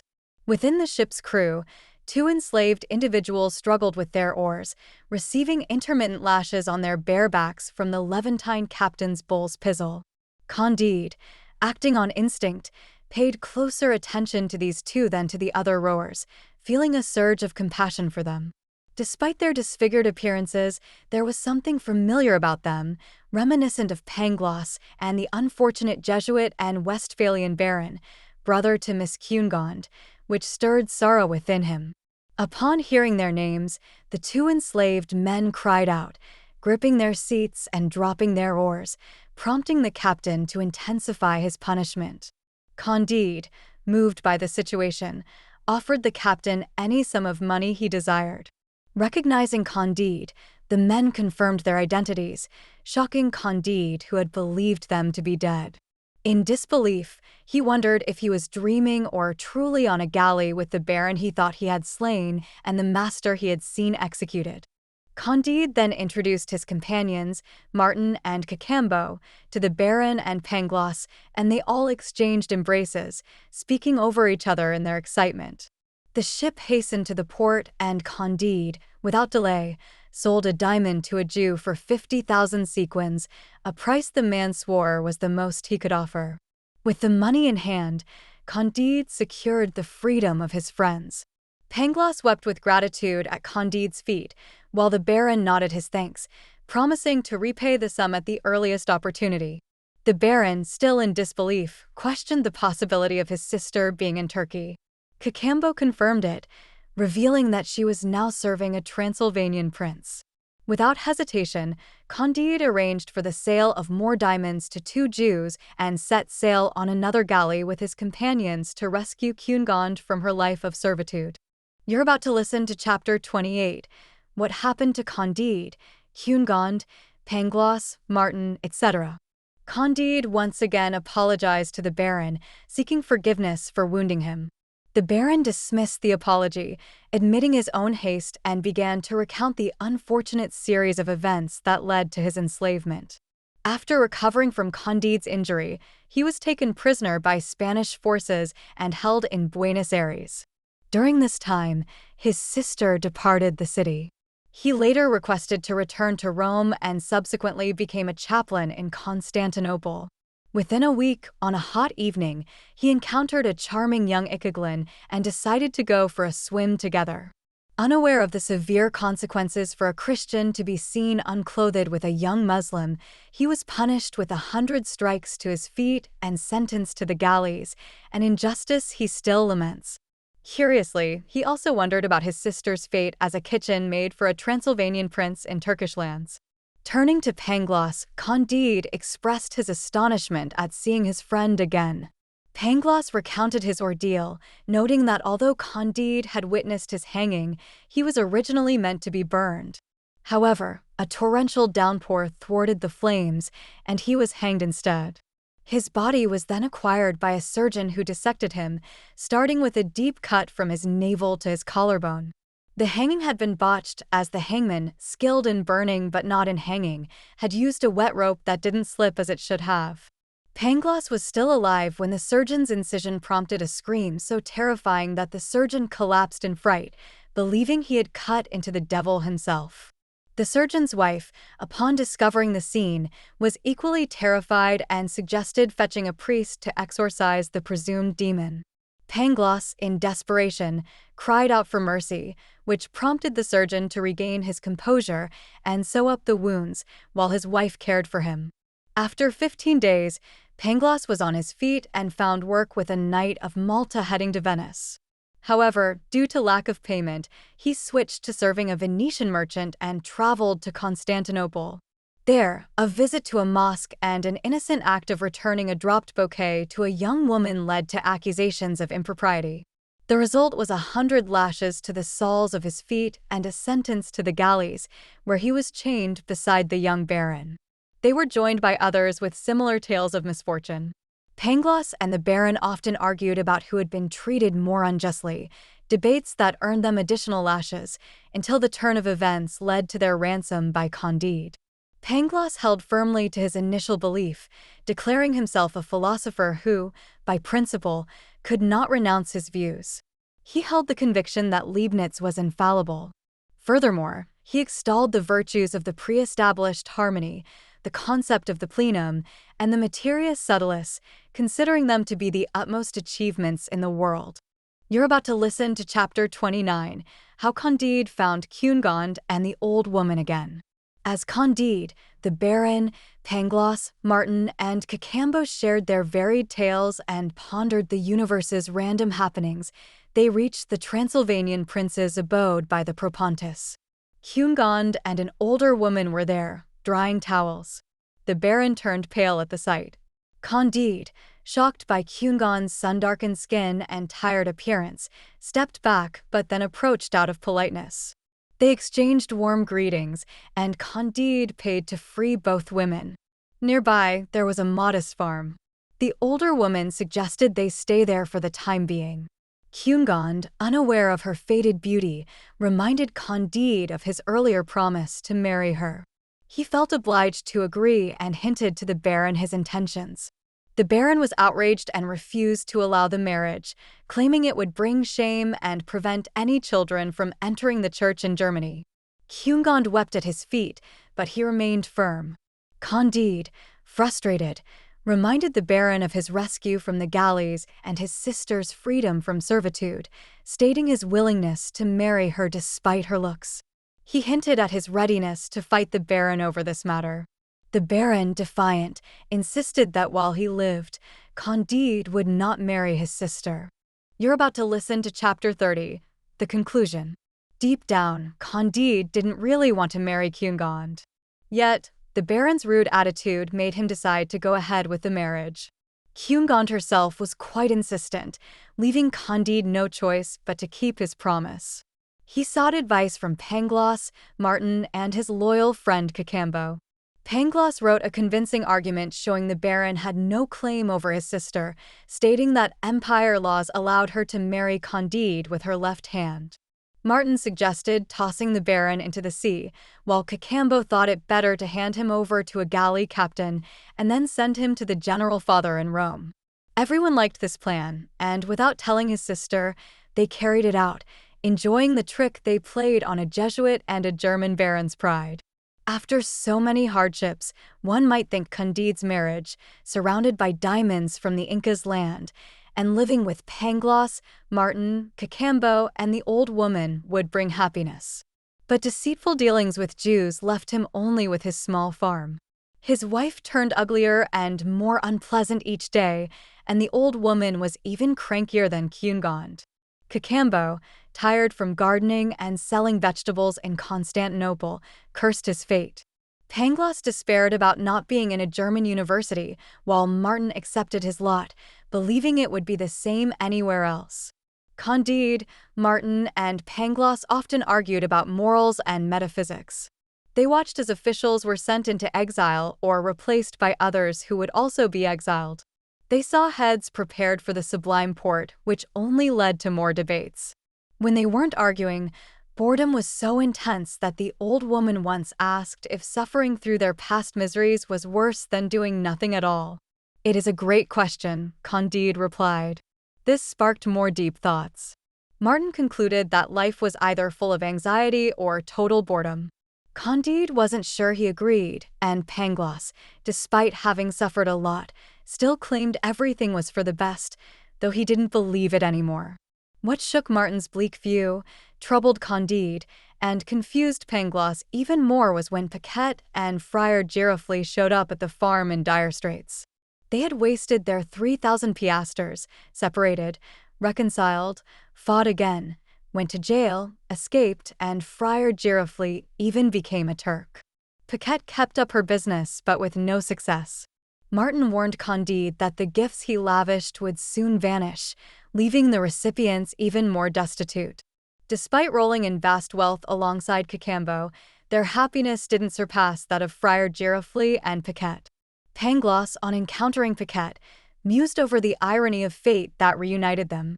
He reflected on his own losses, which included parts of his face, as a result of their past entanglements. This twist of events spurred them into deeper philosophical musings. Seeking wisdom, they approached a renowned dervish, considered the pinnacle of philosophy in Turkey. Pangloss, ever the inquirer, posed a question about the purpose of man's creation. The dervish, uninterested in such queries, dismissed them with a comparison to the indifference of a ship's captain to the comfort of mice on board. When Pangloss pressed for guidance on action, the dervish simply advised silence. Pangloss's hope for a debate on profound topics was abruptly cut short as the dervish slammed the door on them.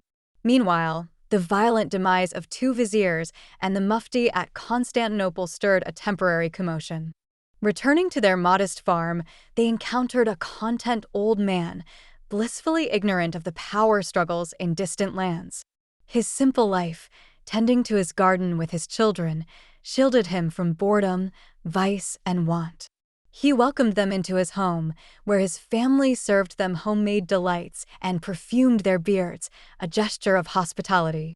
Candide admired the old man's small but sufficient estate, which seemed to offer a more desirable existence than that of the 6 kings they had dined with previously. The simplicity and contentment of the man's life prompted Candide to reflect deeply as they journeyed back. Pangloss remarked on the peril of greatness, echoing the wisdom of philosophers. He recounted how Eglon, the Moabite king, met his end at the hands of Ehud, while Absalom was ensnared by his own hair and met a piercing fate. Kings like Nadab, Elah, Ahaziah, Athaliah, and others, including Jehoiakim, Jeconiah, and Zedekiah, either faced assassination or captivity. Historical figures such as Croesus, Astyages, and many more also fell from grace. Candide, in response, acknowledged the importance of tending to one's own responsibilities. Pangloss agreed, citing the original purpose of humanity in the Garden of Eden was not to be idle, but to work the land. Martin chimed in, suggesting that labor without dispute could make life bearable. This notion inspired their small community to take up the task, each contributing according to their abilities, leading to a bountiful harvest. Cunegond, despite her lack of beauty, excelled as a pastry cook. Paquette found her skill in embroidery, while the old woman managed the linens. Even Friar Giroflee proved useful, honing his carpentry skills and becoming a decent man. Pangloss occasionally reflected on the series of events that led them to their current state.